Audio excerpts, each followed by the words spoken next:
So apparently, my countdown was at 0. I guess I had OBS open that long. Didn't matter because I was ready to go live anyway. Hi everybody. Want to get some extra work done.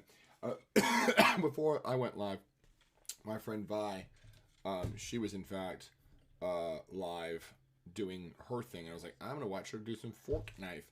You should go watch her because she is amazing. And I clipped her. Sweet Violet 24/7. And also we're gonna do this real quick. I'm gonna pin this. Can we pin this? How do I pin this as a mod? Can I pin this? Do I do this? Okay, pin this. There we go. That's just too funny. We're gonna pin that. She's like my work sister, and good things. We're gonna get rid of this song though. I can't stand this song. I mean, I like this song and all, but I can't stand the fact that I'm not even the vibe, am I? Hold on. Swipity. Swoosh-dity swipity. Let's slide murder. The murder stream.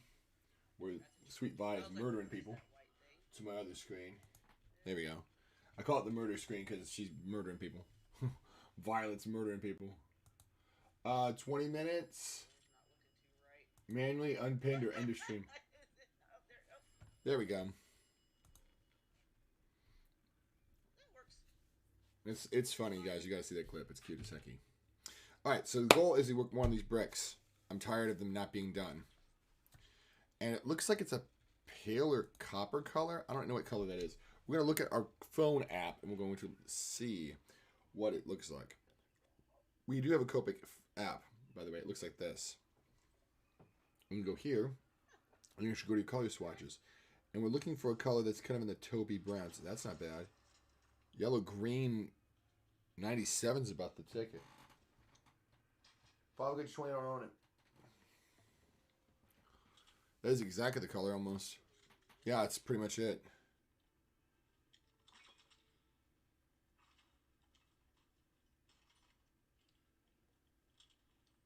No, it's too green. When it fully loaded, it was like, nah, just playing. That's definitely not it. It's definitely a brown, though. 29 is too rich.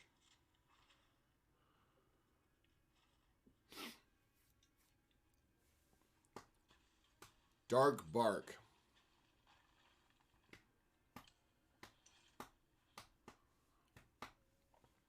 Waiting for the color swatch to load. 57's a little dicey. 59 might be the ticket. 59's a closer color. 87 looks like poop, bad poop. 47 not bad, but I don't have the 40s. I do have 47. What in the heck? What in the fresh hecky? I do have 47. That actually would be the closest color. Believe it or not, it's that dark along that edge. Which I would never call that. Look at this. If I go to this, if I create a new layer, right? Create a new layer. Or you just butt out. Okay, apparently you just butt out. And you go here and you go all layers. You can see the color changes. Apparently it's a richer brown than it looks. And then this is like goldier than it looks. I might lighten it up a bit though. So 47 might be too dark. We might try another lighter version of brown that's taupier. 53, maybe? That's too orange. Let's try the E70. Let's see what E70 looks like. I can't remember what 70 looks like. That's not bad.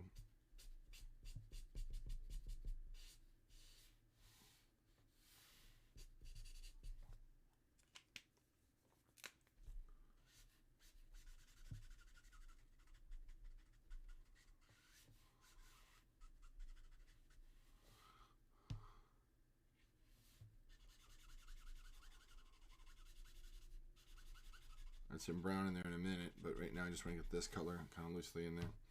Because again, it's a little purple against that now. It doesn't look quite so good.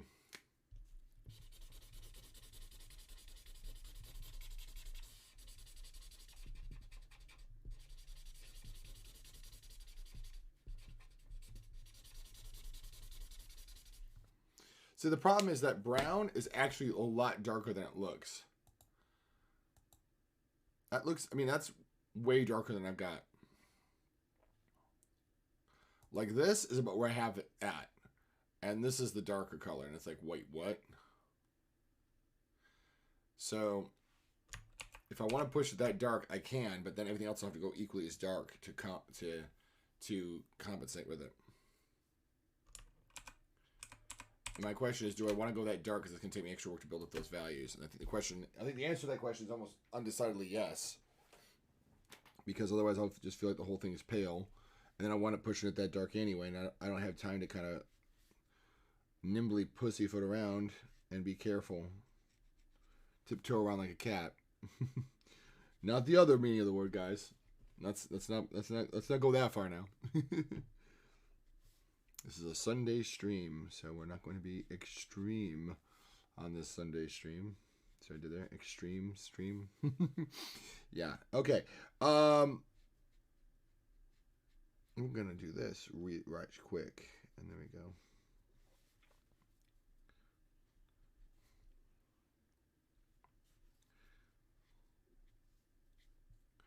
And then this is gonna be like this, like that. And I think we got up to this, what, C5 or something? With these bits and bombs. There we go.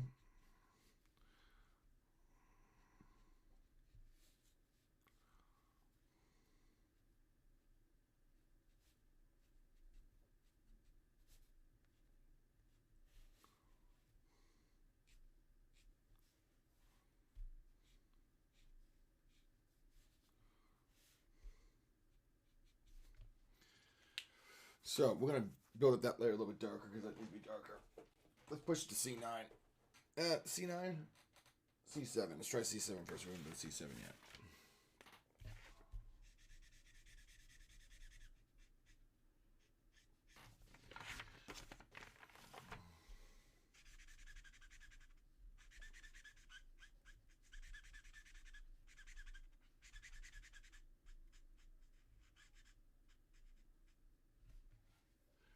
We are going to carefully do all this in here.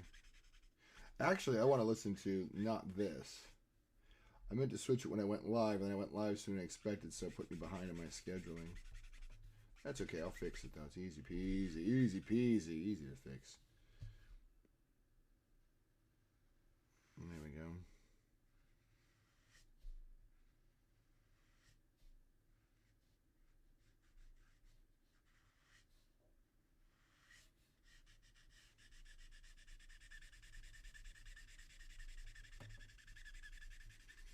Not bad, right? Getting the values darker. Next one we'll do is a C9. And that will get that all the way up to that dark, nice, rich value that we're supposed to have for that. My only concern is how dark this looks. Like, that look, okay, that's like a taupey color. You would never guess that that's that dark. So we're going to go, what is it? Was it the E53 that's that dark? Let's see. No, it's the Y something. It's like a Y23. Is it this one or is this one the too dark one?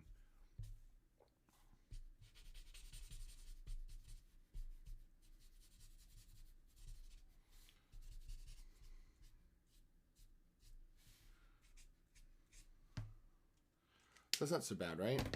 But when you get to stuff like this here, it's much, much darker. It's like YR, this one here.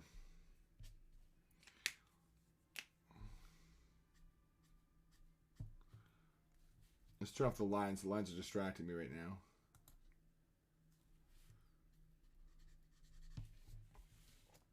Because you would never guess that this part here is that dark. You know what I mean? You'd never guess in a million years.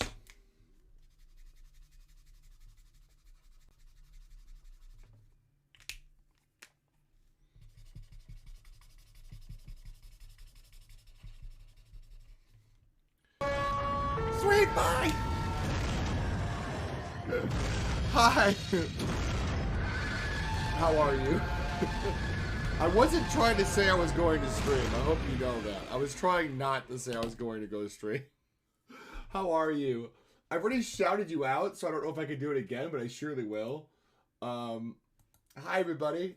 I had to say no idea. Okay, good. That was my plan. My plan wasn't to be like, hey, I'm going to go stream. That's why I'm not going to be in your chat. Totally not what I wanted to do. I don't know if hi, your mom's knee. Yeah, thank you. It's a commission. Obviously, the reference is up there. And I'm doing it here. Drawing it here, obviously. Hi, guys. My name is Jason. I do some gaming. I sometimes game with Vi. Sometimes when time permits and she lets me. Which she's never turned me down. But I'm saying, like, you know, sometimes she can't game with other people. It's been a great experience. And I love gaming with her. And I was watching her before I streamed. I actually wasn't going to be on Twitch today. And then I looked, I was like, oh, Sweet Vi's on. I should be lurking in them while I set up my stream. But I was like, let me not say I'm lurking. Oh, yeah. It's my references in the top corner. I was like, let me not telegraph I'm going live. Let me just be like, oh, I'm going to draw. Sweet Vi, tell me how your games went. I know I was there. Sweet Vi has been, I got to go play with the pup, so I got you up. No worries. I know you're doing post-stream stuff. I know you well enough to know that when you do stuff, when you get up a stream, and you have to leave. So, no worries. I've known Sweet Vi for ever and ever and ever. Well, not ever and ever, but it feels like it, which is a good thing. I did this shout out already. The urge to not laugh at, I do video games. I know. It's okay. I get it. It's true. I forgot about that. And it's true, though. I did get you to Fortnite. I'm like, you should try it. I'm like, oh, I don't know. I'm like, trust me. It's not that bad. It's actually very, very fun. It's a nice diversion from some of the other games I take far too seriously, like Overwatch. I take Overwatch incredibly far too seriously. So to have a game where I can just be like, oh, I don't care about this. Screw it. And I can just play around and not worry about whether I'm going to throw or not. Not that I do throw in Fortnite. I try to kick butt as much as I do anywhere else. But it's nice to have a game where I don't have to worry about it as much. There's the pipe. Oh, I forgot I got to take that. Okay. There's a little mistake I made, and I put the line through there. That's okay. I can fix it. Now, I love it. I know. It's a fun game. You can't take it too seriously.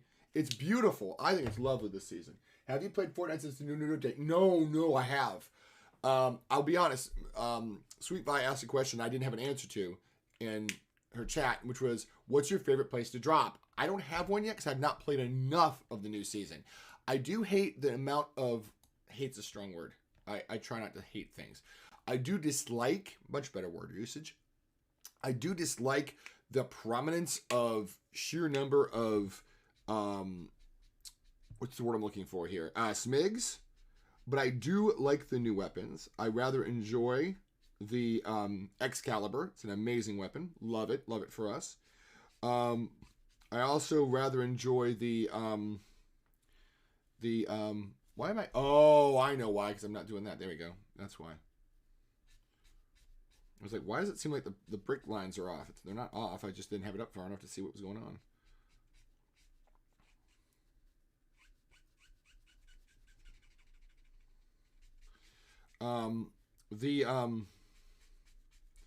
The sheer number of smigs that drop kind of irritates me, but the Excalibur is a wonderful weapon. Love it. I do love the hammer's not bad, but I just get so tired of every upgrade I open. Smig. I'm like, I'm not a smigger. I feel like the Excalibur is pretty solid. Those purple hammers got to be a little annoying from time to time. They do. I only really use them. I feel like they're kind of like noob weapons. I don't hate on people that use them though, because I'm like, I'd use them too. Like it's like an Overwatch when people say, "Oh man, Roadhog's the easy character." Okay, if Roadhog's the easy character, why aren't you playing him then? Like if the hammer's a noob weapon, then why aren't you using it? If it's that easy to use, then use it. It's like, imagine this. Imagine that was real life. Oh, hitting in a hammer with a nail with a hammer is just so easy. Oh, anybody could do it. Then why are you using a screwdriver? Use the right tool. Use the easy tool. Why are you making it hard on yourself? You literally just said, oh, I just like torturing myself in video games by picking the hardest thing to do and then doing that. You know what I mean? Like, it's that's what I feel like when people complain about those sorts of things a little bit. It's like just if it's an easy weapon, then just embrace that it's easy and do it too. But I mean, they are a little bit annoying to have to face. I will admit that. I mean, and again, I do like the hammer. It's not my favorite go-to weapon. I've been known to leave hammers behind because I'm like, I'm not feeling running the hammer right now. So I do think it's a good weapon. It's not my favorite weapon. It's certainly a usable one, if that makes sense. My favorite is the Excalibur. I will literally drop stuff to carry an Excalibur.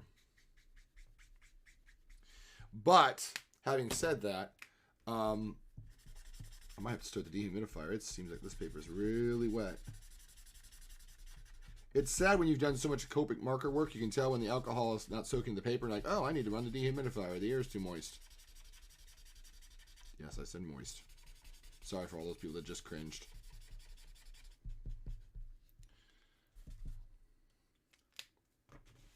Okay, that is starting to get some values. It gets really dark in that corner, though. That's the thing. And I'm like, do I want to push it to that dark? You know, I'm like, do I? I should. It's sheer laziness that's not going to let me go that dark. And I'm like, I should push it to the true value. So we are at this one. We have, E53. We can do E53. And that should be the other one we need to. Yeah, that'll make it go a little bit. That's the next lightest value is E53. That'll blend it out better. There we go. There we go. Yep. That's exactly right there. E53. It's crazy because I'm mixing oranges with browns and you really can't tell the difference because earth tones and browns are not that far off from each other, honestly. I can see a slightly different tone to it, but not so much that it makes any kind of a difference, honestly. And this does go like this, so it does kind of go like this, and then we can... And then there's a really extremely dark brown there. That separates it. I'm going to leave it like that. I use them for evasive moments. I use it for a navigation tool. Exactly. I use it for an escape. I use the alt fire more than the primary. Because that primary is such a gonzo gun, you don't know how it's going to affect you. It really is like a gonzo weapon. You're like, whoop, boom, and you're like, where did my enemy wind up there? They could be 50 miles away from the map at this point. I use it for evasive modes. I'm smacking someone from across the map, and two teams try to jump me, so I swing my hammer and get flying out of there like I have somewhere else to be. Yep, same. I'm like, Thor's hammer. Woof. Give me the F out of there. And also, if you guys see what I pinned to the top of the chat, I clipped that before I came over here. Meredith, excuse me, what am I saying? Before I came over here and I was watching Vi's stream, Vi was singing, "Oh, let's go kill some mofos." And yeah, I know, it's like Thor's hammer. It's like up and away, and out you go. You need it though. And like I said, I love weapons that also are navigational tools. Like, I love that. That's why I like the hammer. And I know a lot of people are hating on it. It's like, oh, it's a noob weapon. Oh. Again, I say, if it's a noob weapon, why aren't you using it? Like, if it's that easy.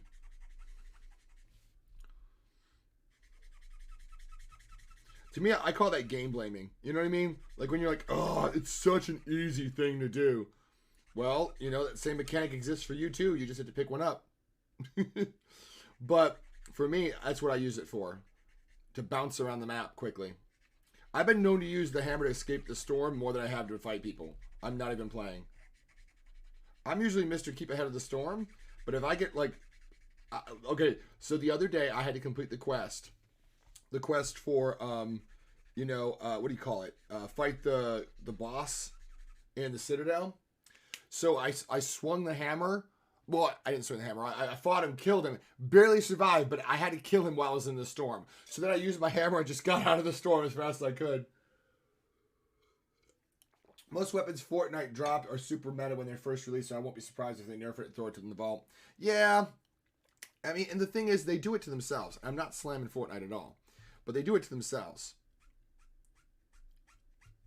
Man, everybody's using this weapon. Well, it could be because there's a quest that says do 50 damage with it every single...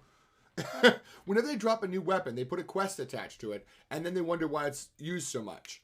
Could be because you put a quest attached to it. So now everybody in the game wants to do it so they can get their XP for it. Could be that. So I mean, again, I don't think it's a bad idea. I just think people get the wrong idea. They're like, why is it like so powerful? Well, if you made it weak, no one would use it. Like, I feel like the Evachrome were underutilized. But the way I looked at the Evachrome, I told a lot of my friends this too. Evachrome, whenever you picked up one of the Evachromes from last season, whatever you picked up was a guaranteed gold.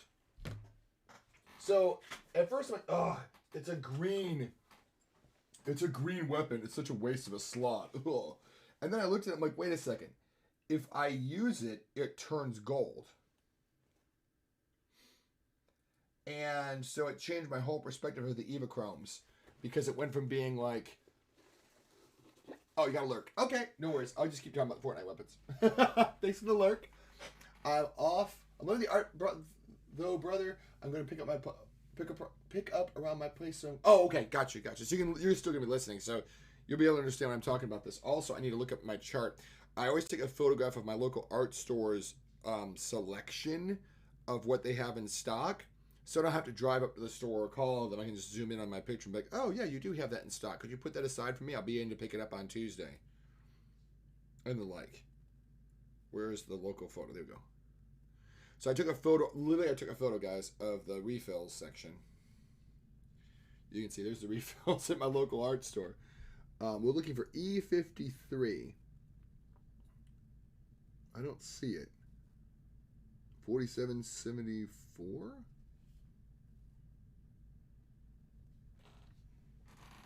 Oh, I own 74. We're looking for E53 raw silk. I don't see it on the shelf. I could ask her about it though. I could ask her and say, "Hey, could you order raw silk for me?" She'd be like, "Sure, I'll order raw silk for you." So we're gonna take this darker color here. We're gonna kind of start poking in these lines here.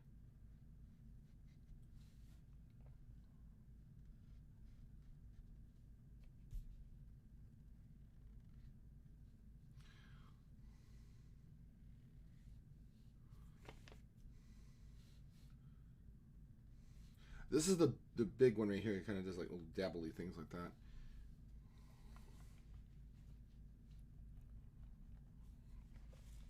See, this one's a darker line here too. Some of the bricks have like extremely dark lines coming from them. I don't know what that's about, but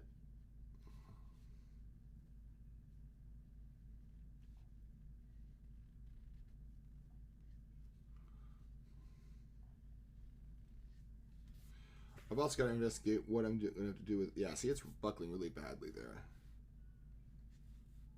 Yeah, it's buckling horribly. Because this paper's not meant to be soaked when the air is so moist. The air has got a lot of... our house has got a lot of moisture in it again. So let's go to the B93. Stagger what areas you're working on so you can let the paper kind of absorb the ink a little bit better. Kind of what I'm doing here.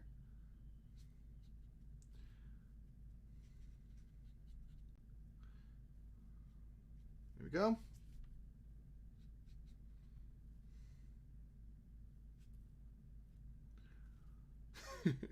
Thinking about some silly things. Normally I don't stream on a Sunday. I don't at all. The reason why I am is because I need to get caught up in this drawing, because this drawing needs to be done absolutely by Friday. And a lot of people ask me, the most common question I get asked is, how long does it take to make a piece like this?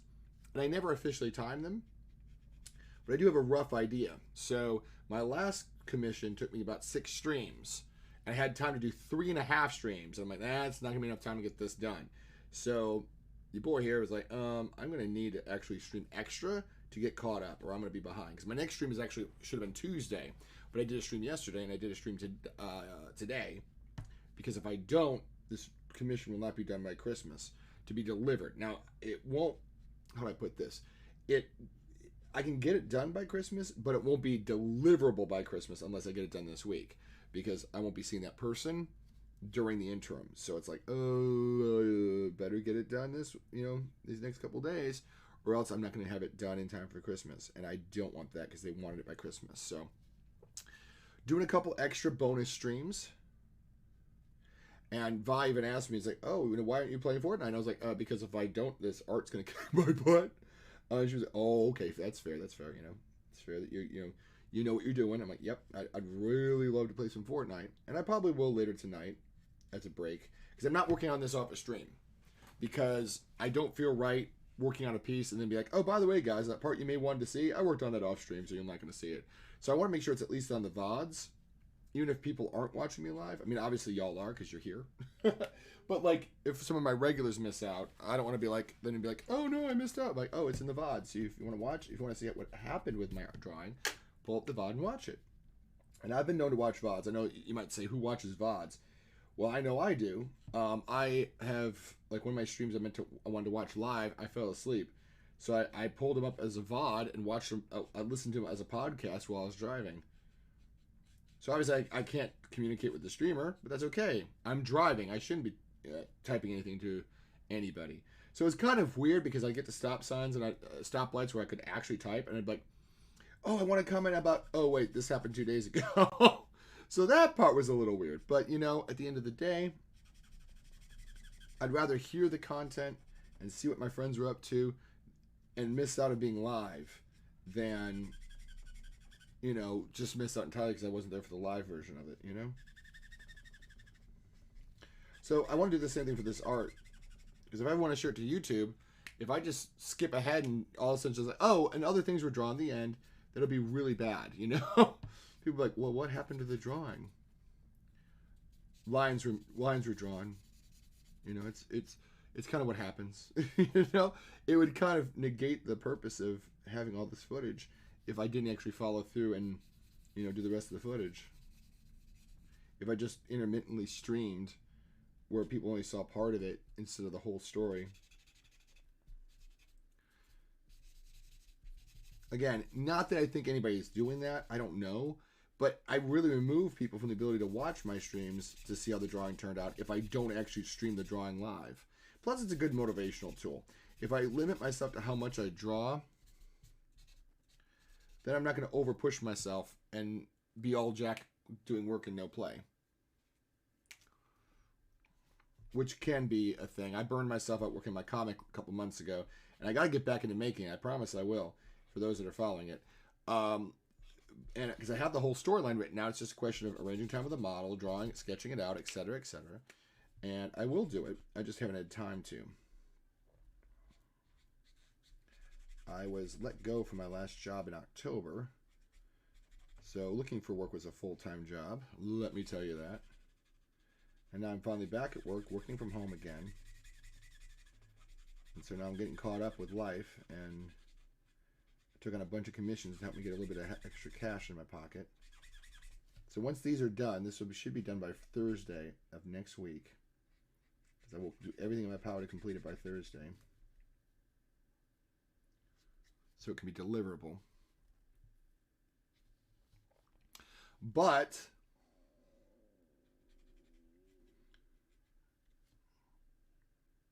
I'll have the chance to work on my own projects again once that's over with. Because then it'll be delivered, it'll be in the hands of the family who commissioned it, and they'll be like, oh gosh, it's so wonderful. And that's good, because that's what I want. That's what I want in life. I want them to be happy with the drawing. And actually, my last commission, I had a lot of folks being like, oh my gosh, it's so wonderful. And I actually have 2 commissions already scheduled for the spring. Haven't even finished the last 2, and I already got people commission me for the next 2. Which is a good problem to have, especially when for a while you were an unemployed call center employee / artist. It's a good problem to have people be like, oh, I love your stuff. Oh my gosh, I want to commission you. It's a really good problem to have. Only 2 tough parts of that part are negotiating what you want done, how soon do you need it, what you're going to pay me. And that's it. And again, all of those are good problems to have, because if at any point the negotiation breaks down, I don't have to do the work. I don't get paid, but at least I'm not wasting my time working on a project to have it be quit, which happened to me once this Christmas, and I'm not happy about it. But it is what it is. I mean, if a client wants their money back, if a client pays a deposit and they just want their money back, that's fair. Depends on how much money I've done. And I mean, how much work I've done on it. And I'm like, I should have told them the deposit was non-refundable, but I'm like, I'm not that much of a Scrooge. If I did all the preliminary work, I'm not going to keep your deposit. I should, though. That's kind of the point of a deposit, so they don't squelch out on you. But, you know, that's okay. I'm not going to... I'm disappointed that they wanted it back more than anything else. I mean, when I explained, hey, I've been busy with work, busy looking for work because I've been out of work, and the response is, I'll just let my deposit back. It's kind of like, if you're not going to understand that I need time to get life work balance, maybe I don't want to be working with you as a client. You know, and I know the argument could be, well, you know, if you were off, you had all this time to work on my commission. Yeah, but looking for work is also a full-time job. So, you know. My Tucky's an angry boy. Bork, bork, bork.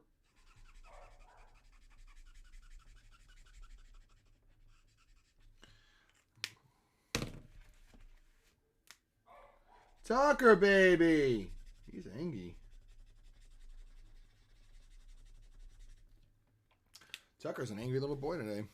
I also have E23, which is like this rich brown color. I think that's going to be good for this darkest spots. I mean, this gets almost black up here. We're going to try it, though, and see how dark it gets. It's not super dark yet, but it's getting to the darkest parts.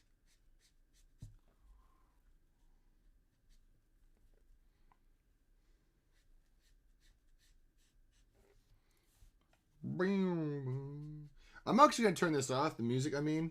It's just kind of generic music, but I really wanted to listen to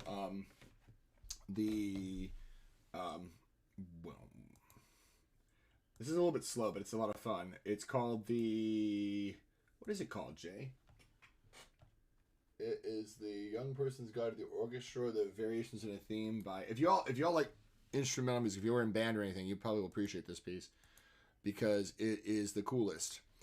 It's by Benjamin Britten, Britten. Yes, he was British, actually. Fun fact. He actually was British, too, which is rather humorous. Why is this lagging out so bad? Oh, I'm not supposed to be in my own stream. That's why. I forgot I was lurking Sweet Violet. And in the process, when Sweet Violet went off the air, it put me in my own stream. And I thought I was looking at OBS. That is a true struggle that just happened. Young Person's Guide to the Orchestra. I promise not to bore you with too much classical, but Young Person's Guide to the Orchestra was only 20th century, so it's barely not even 100 years old. And actually, it's played at a lot of youth concerts because it has a very fun concept to it. And that concept is that it is, in fact, let me just put in Britain. Britten. Or Britain. Not Britain like the country, but Britain spelled Bratten, even though he is British. Why are you telling me I don't have anything by Benjamin Britten? Do I not have a recording of that? Oh, I'm in my other music library. That's right. I'm in my YouTube channel, which doesn't contain any of my music. That's right. That's why it's saying I don't own anything. That makes more sense now. Tabula Rasa. Oh, no. There's a horrible piece called, it's not horrible, it's gorgeous, but it's sad, it's heartbreaking. It's called The Cantus in the Memory of Benjamin Britten. It's written by Arvo Pärt, P-A-R-T with an umlaut over the A, Pärt. And it's beautiful. It's just a descending A minor scale with chimes. But it's so sad. I mean, I almost always have a tear in my eye, in the corner of my eye when I'm listening to this thing. It is just, you hear it and you're like, it'll rip your guts out. And that's why we're not going to listen to it. I'll play a small sample of it, maybe, so you can hear what I'm talking about. The ending of it, though, is the most intense thing I've ever heard. It's so, yeah, I'm gonna pull it up real quick, but we're not gonna play the whole thing. Arvo Pärt, P-A umlauted A-R-T. Looking for Cantus. It's just A minor in the strings with chimes, but the ending of it is so genius. YouTube music. Here we go. Cantus in Memory of Benjamin Britten. That's an ad, though. I'm just gonna play the beginning of it so you get the sense of what it is, and I'll play the ending of it. I don't know if you can hear it. There it is. There's a chime.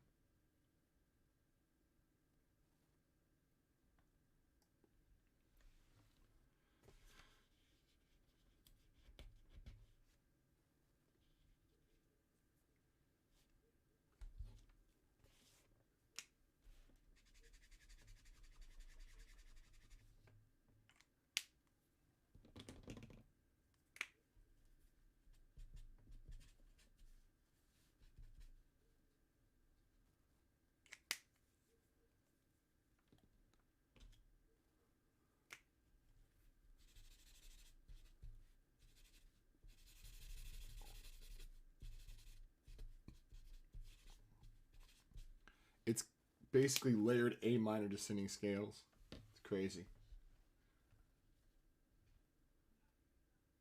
So that's how it opens, but it goes like this.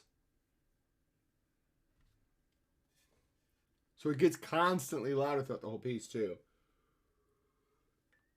But what happens is when the first violins are playing the fastest version of it, but when they get to the bottom note, they stop and hold that bottom note. And everybody else is going twice as slow. So it seems to drag the whole piece down as it goes. So the second violins are doing the same descending scale, but at half the speed. So when they hit their bottom part, they're waiting on everybody else to finally catch up. And so the end of it is just this. Just a giant A minor chord. But that's the spookiest ending. Because I'll put it back again, and I'll explain, I'll pause it real quick and I'll explain it. The end of it, literally, what they do is the strings are playing at the loudest they can play, and the chime plays the softest it can go. He hits it softly while the strings are still going, and the strings cut out and lets the reverb of the chime. So you never hear the chime strike. You just hear the strings end and the reverb of the chime. On purpose. It's so gorgeous. Listen to this thing.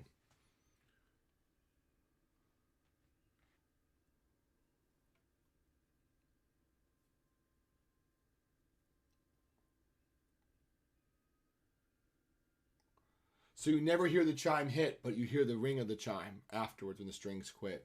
Oh, it's such a great effect because you just hear the haunting sound of that chime still going through, even though it was struck softly when the strings are playing so loud you couldn't hear it. So when the strings cut out, all you hear is that chime going on that A. Oh, it's so good. That was what I wanted to play it for, so you could hear that bit, because it's wonderful. It is extraordinary. It's such a great orchestration moment. This is the Young Person's Guide to an Orchestra by Benjamin Britten, which is an amazing piece. Oh, it's also known as the Variations on Theme by Thomas Tallis. Is that right? No, Purcell. But there's scholarly confusion if Purcell actually wrote this melody or not. It doesn't even matter. Because actually Britten himself preferred to call it Young Person's Guide to Orchestra. The concept of the piece is very simple. Each group of the orchestra plays a variation on this main idea. So it starts off with a very simple idea of just each section. This is obviously the brass. What's interesting, though, is that he gives these variations in this order, because when he does the orchestra piece by piece, he does woodwinds, strings, brass, percussion. This, on the first go-through, he's like, no, we're going to do woodwinds, brass, strings. So he flips strings and brass, because here's percussion. Incidentally, the percussion variations are the best part.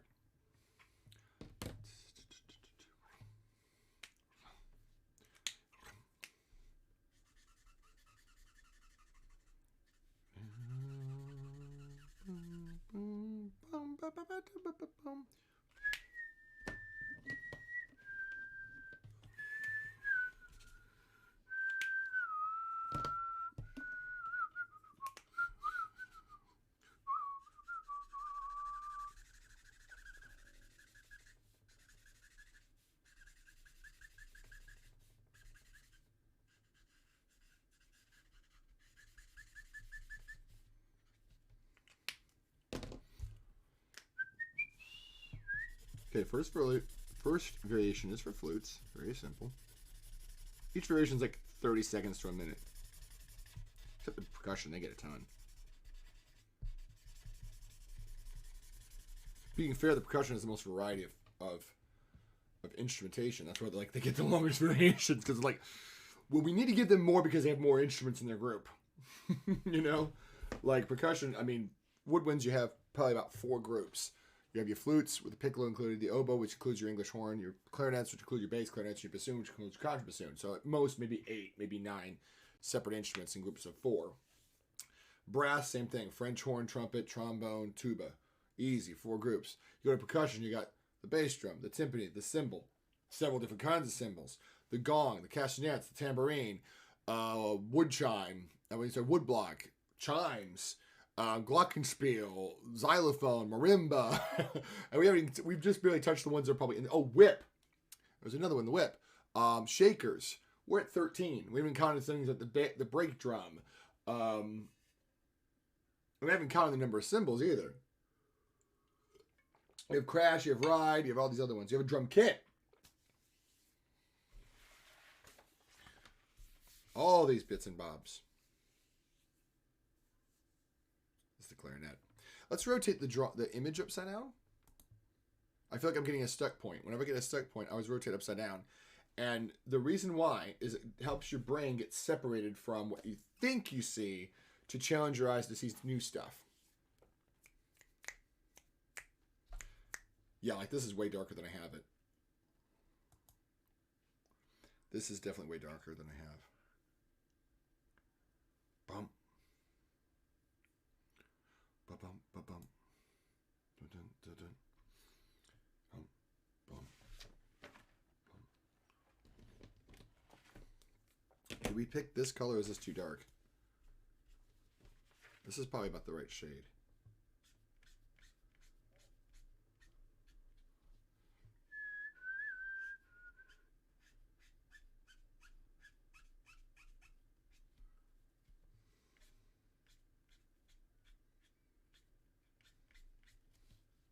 So,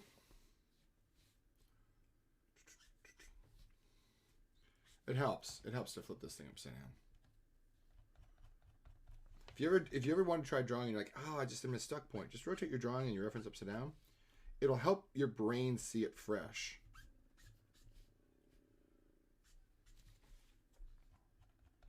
It's hard to believe that that color there is this dark. Like, even my brain still refuses to accept it.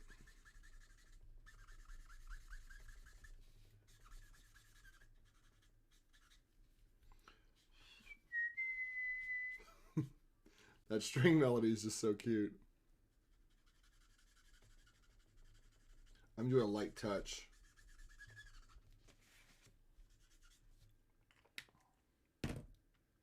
How dark is this khaki? Do I want to see how dark it is?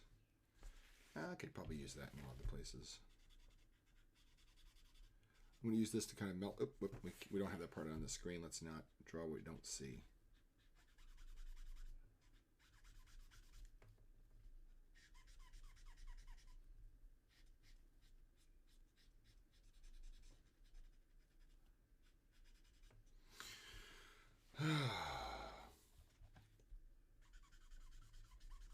My brain's thinking of things.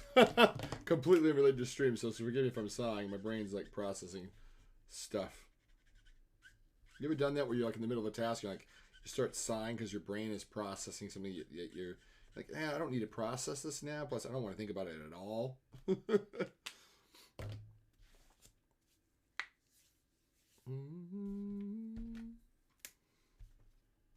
See, now we've got through the violas. No, this is the violas here. My bad. No, this is the cellos, actually. This is the cellos. I was right.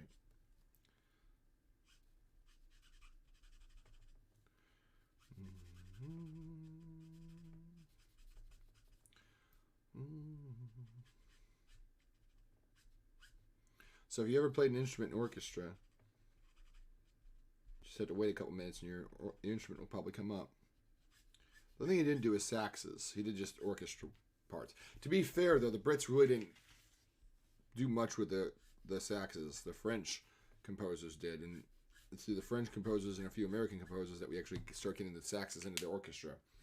Man, the French love the saxophone, and I love that for them. Probably because it colored my tabletop. That's okay. We know we can get rid of that. We've already talked about how it just takes rubbing alcohol to get that off of there. But where can I put this? I guess there for right now.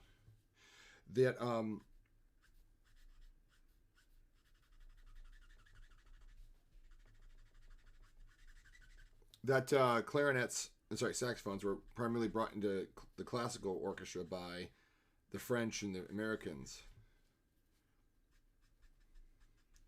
And there was other people that embraced it. Like, I'm surprised Benjamin Britten didn't include him in this. Because They cropped up in even Russian composing. Prokofiev seemed to favor saxophones a lot, which I love that for Prokofiev as well.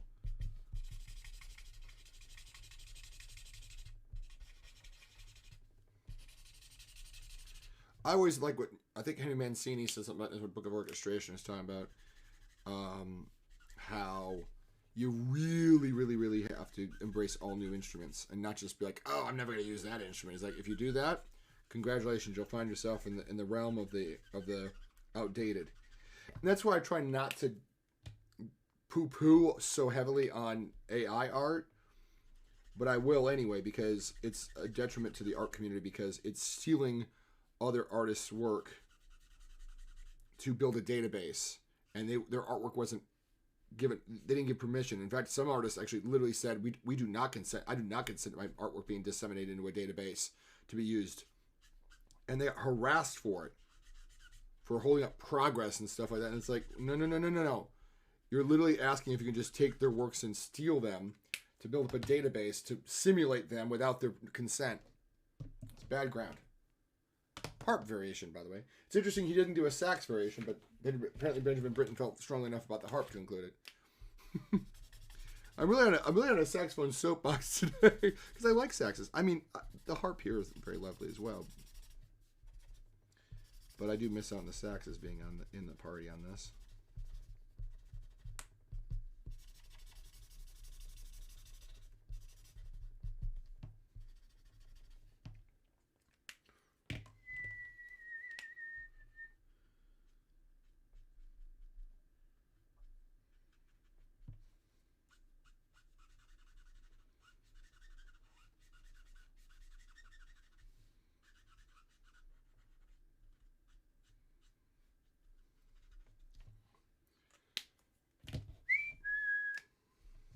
There it is.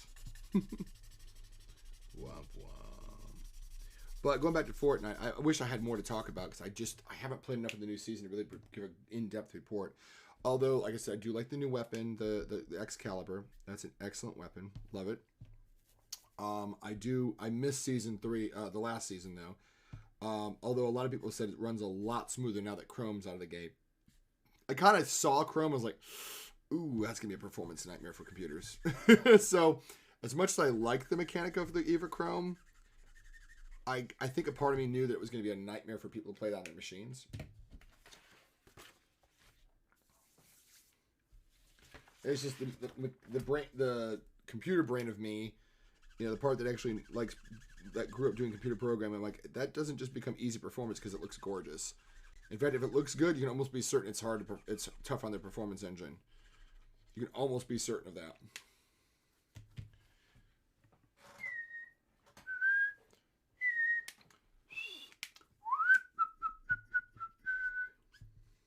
Oh, this is the tuba and trombones.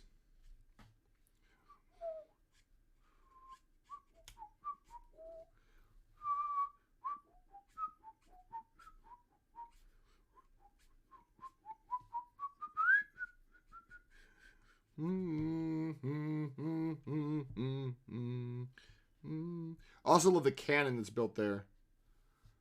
A canon is when two voices are saying the same thing but staggered. Row, row, row your boat is a canon. Here we go. Row, row, row your boat gently down. And somebody else is going, row, row, row your boat. That's a canon. Here's the percussion variation.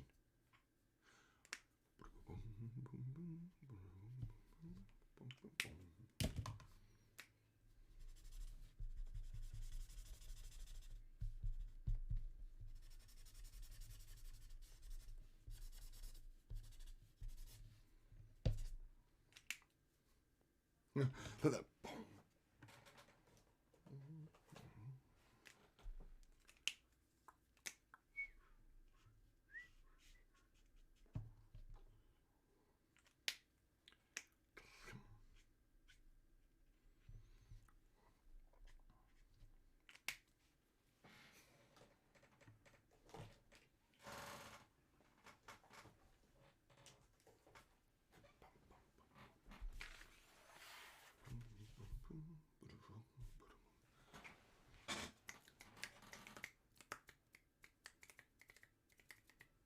It's also interesting how he tries to keep the rhythm going of...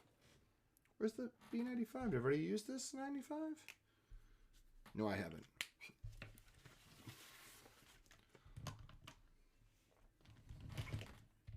We go on to the blue jeans a bit. And I'll probably start putting in these pipes here because those are going to be the last bits of the background that are going to give me some sort of sense of value. So let me erase out as much as I can of the pencil lines.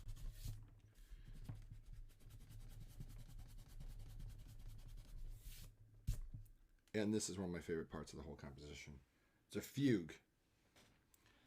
It's basically an idea. Everybody plays the idea.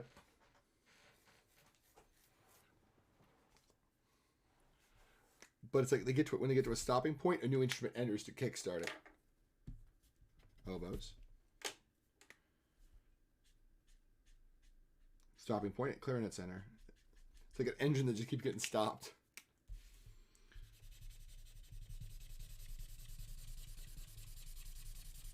Bassoons.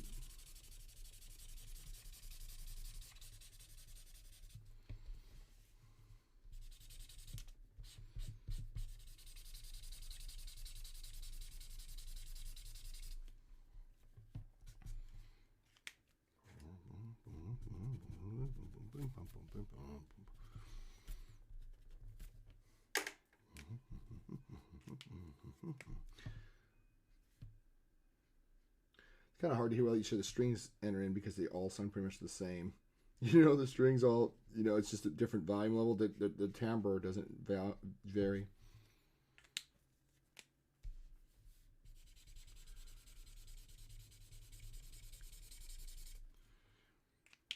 I need to refill this marker. Hopefully I have this on stock.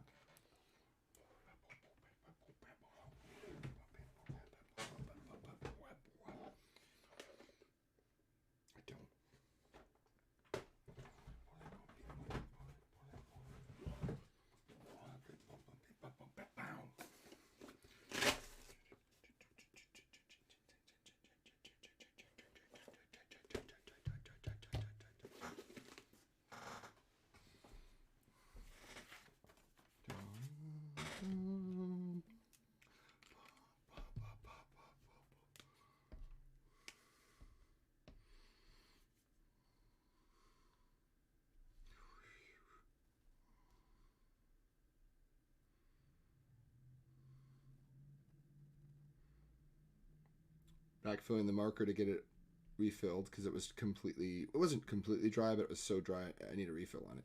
I always put the caps like this so I can make sure the colors all match. That the caps match the refill cap, and they do. This is the older style of refill bottle. They don't make these anymore.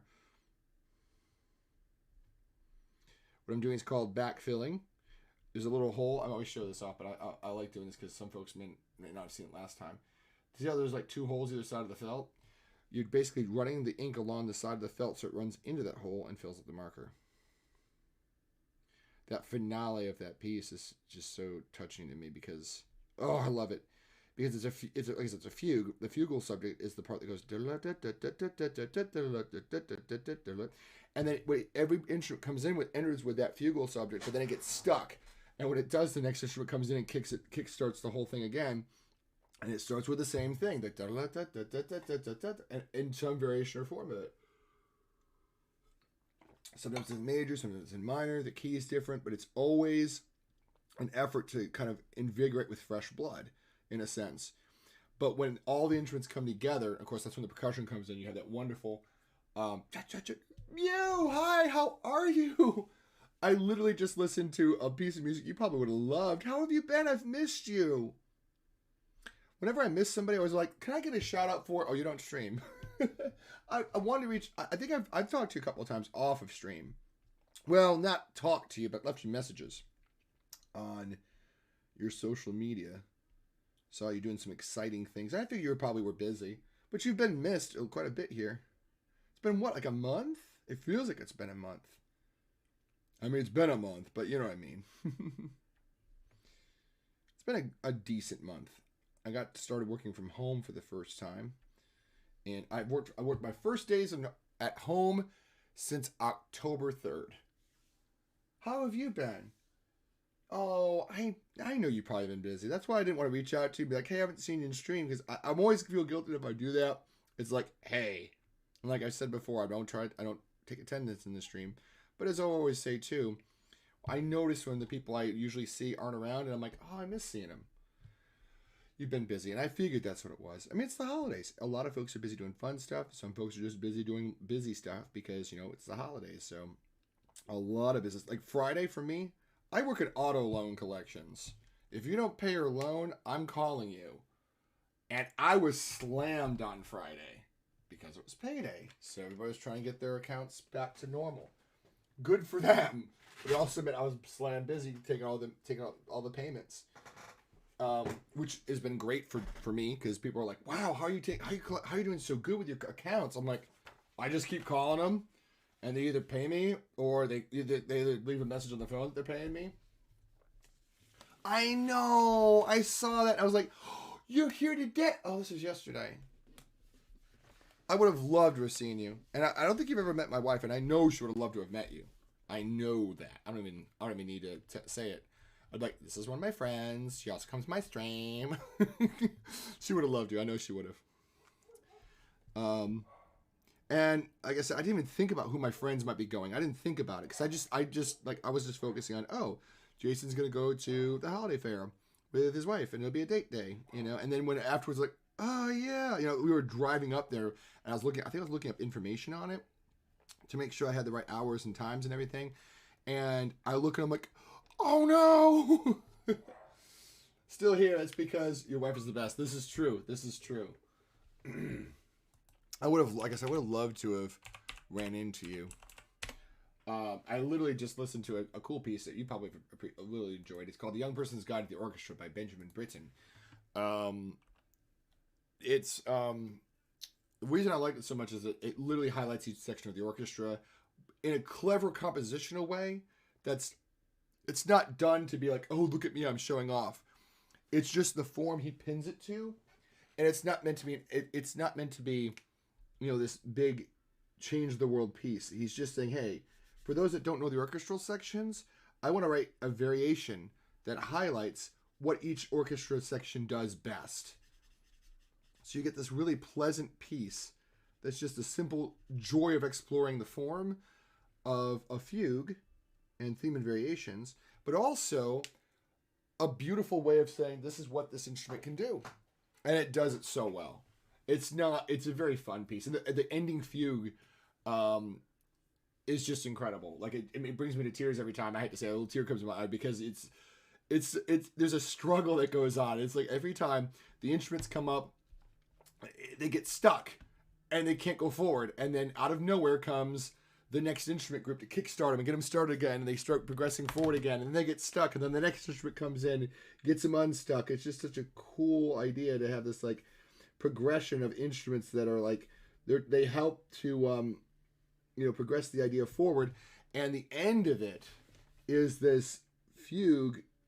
Well, actually, no, it's the last variation basically. It's the restatement of the main theme, which has only been minor until now. He makes it a major theme. And then over the top of it is the fugue. So you have the main theme of bum bum bum bum bum bum bum bum bum bum. While all the rest of the other instruments, I had coffee, can you tell? The rest of the instruments are going with this joyous chaos of just burbling of sound. It's just so great. Also, okay. I want to play the fugue part of it again, if that's okay. If no one minds me replaying it. Because he basically plays all of them play the theme as an orchestra. Then he does the theme in sections in each section: woodwinds, brass, strings, percussion, and then he restates the theme again. And then he gives each group its own thing. So the flutes get a variation, the oboes get a variation, the clarinets get a variation, the bassoons get a variation. This is the tail end of the percussion variation, which is my favorite part because it's just there's a lot of energy.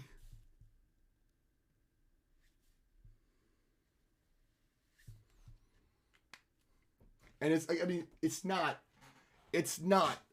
this big, academic push up. It's not. It's a very simple, fun, energetic piece. Although it's not devoid of emotion. In fact, it has a lot of emotion, I would say. For a simple orchestral showpiece, to say, hey, this is what you can do with instruments, it has a lot of emotion.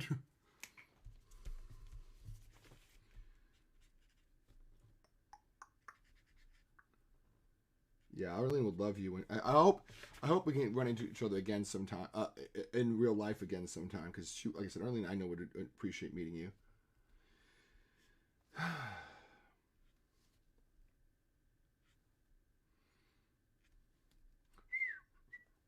Okay, so this is the start of the fugue. So the piccolos start, then the flutes come in, and the oboes do their entry of the fugue. Clarinets.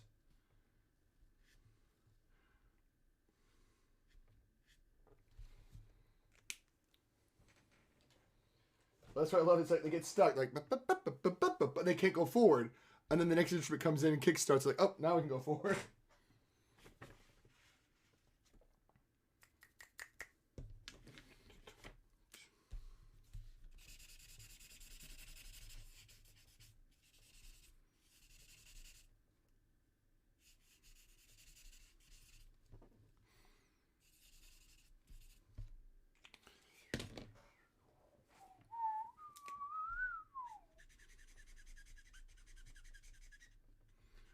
So kind of stuck again.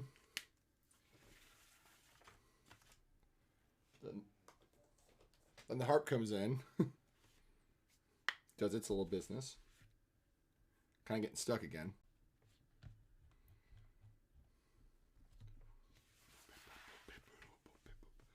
Horns.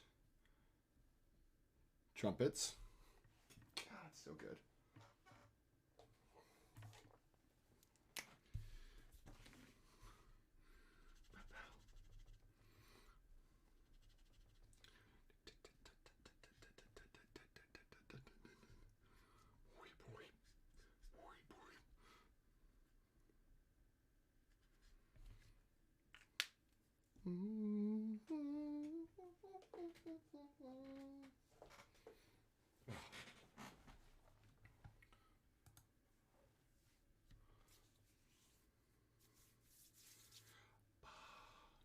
See what I mean? It's got, oh, come on, refocus. You got those two layers. You got the main theme, but over the top of it, all this chirping going on. And it's just, sorry. When you get those two kind of things going on, those two worlds coming together, it's just the harmony of that just brings me a little teary-eyed. Also, the fact that he brings back the main melody, which was originally minor mode, and brings it in this majestic major. And it's like, oh.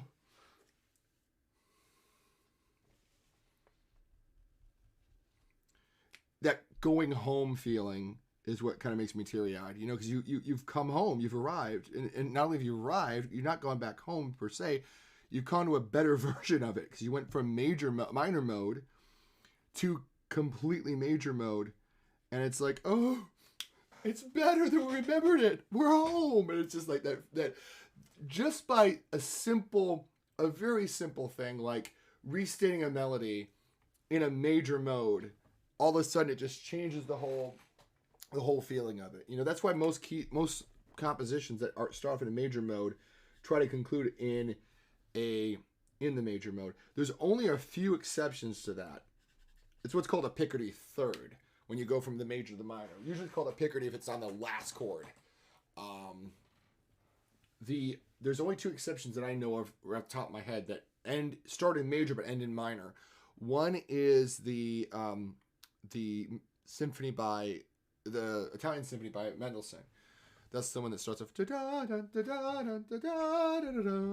That one starts off in major mode, and it has a tarantella to conclude. And the tarantella is usually this very vigorous dance, which he felt would be better in a minor mode. So actually, it's one of the few symphonies that begins major and actually ends minor. You usually don't want to do that because it does kind of end on a sad note, because minor keys are almost always sadness.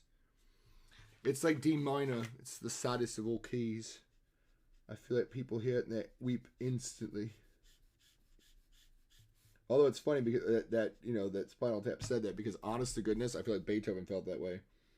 some of his saddest statements were in D minor. Oh, Brahms too. Oh my God, Brahms.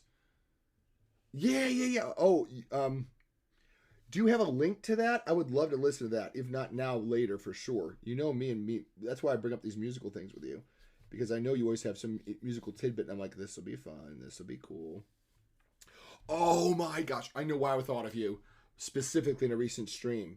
I did my Yoda impression, and somebody goes, "Hey, have you ever heard this song called Seagulls?" I don't know if you want to play it in stream. I said, don't even tell me about that song. My community member, Mew Creative, introduced me to that song. You are not the first. That song is well loved here. And thank you for the suggestion. Thank you. Ow. Ooh, I just pinched my toes. That wasn't fun. But I just thought it was funny that they were like, you should, even if you don't listen to it in the stream, you should check out Seagulls. I'm like, no. You were beaten to that by Mew. And that made me smile because I was like, Mew introduced me and got me in that first. Now that was kind of funny that, other people thought the same thing. Sack of all trades! Oh my gosh! Hi! I have no music on. I need to put music on. I never stream it this time, and this is what happens. I need to put some music on. I'll just throw on the canned music until I can get something going. Hi! Welcome, invaders. My name is Jason. I am a art streamer. I do some gaming. I don't always do art. I do some gaming sometimes, very rarely. But right now, I've been working on doing a commission. This is the commission. Zach, what are we working on your stream? I need art tax. Get a moment to get settled in. I appreciate that.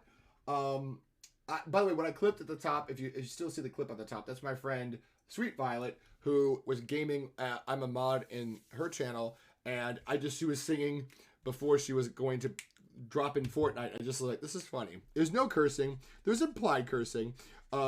She says mofo, but I just thought it was funny, and I thought it was cute, and I was like, let me clip that. I thought it would be funny to put, because it's a great clip if you don't know her. Thank you so much. What were you working on? Zach of all trades is an amazing artist, and funnily enough, we're both in the same stream team. Who knew?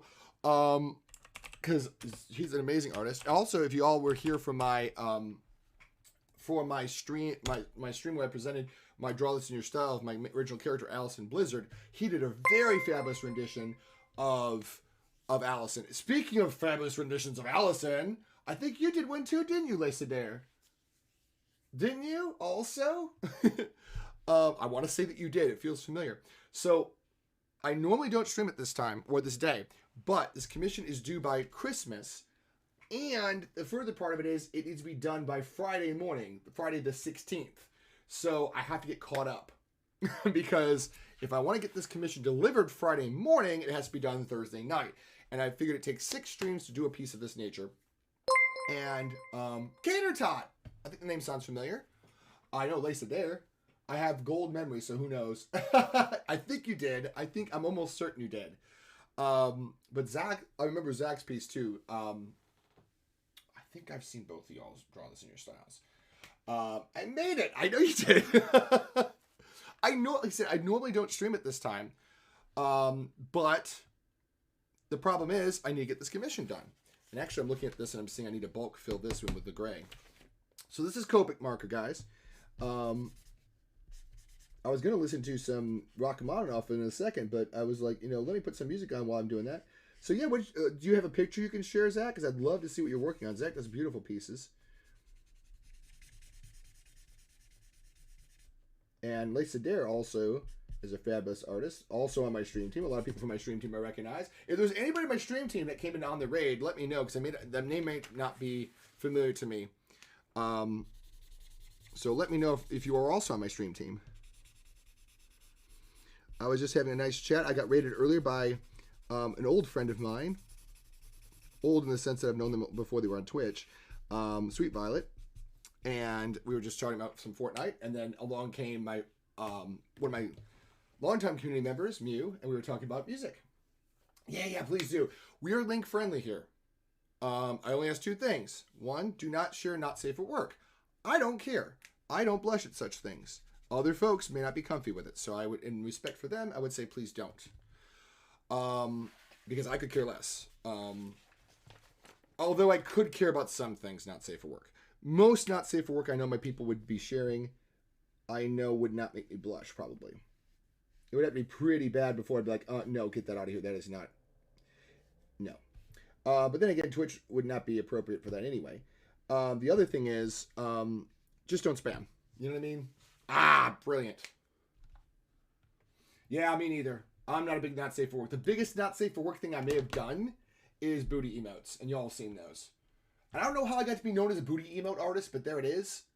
Oh, I saw you work on this the other day. I was lurking while watching video games. Playing video games. There we go. This is, okay, we're going to full screen this real quick. Drop this out of the way.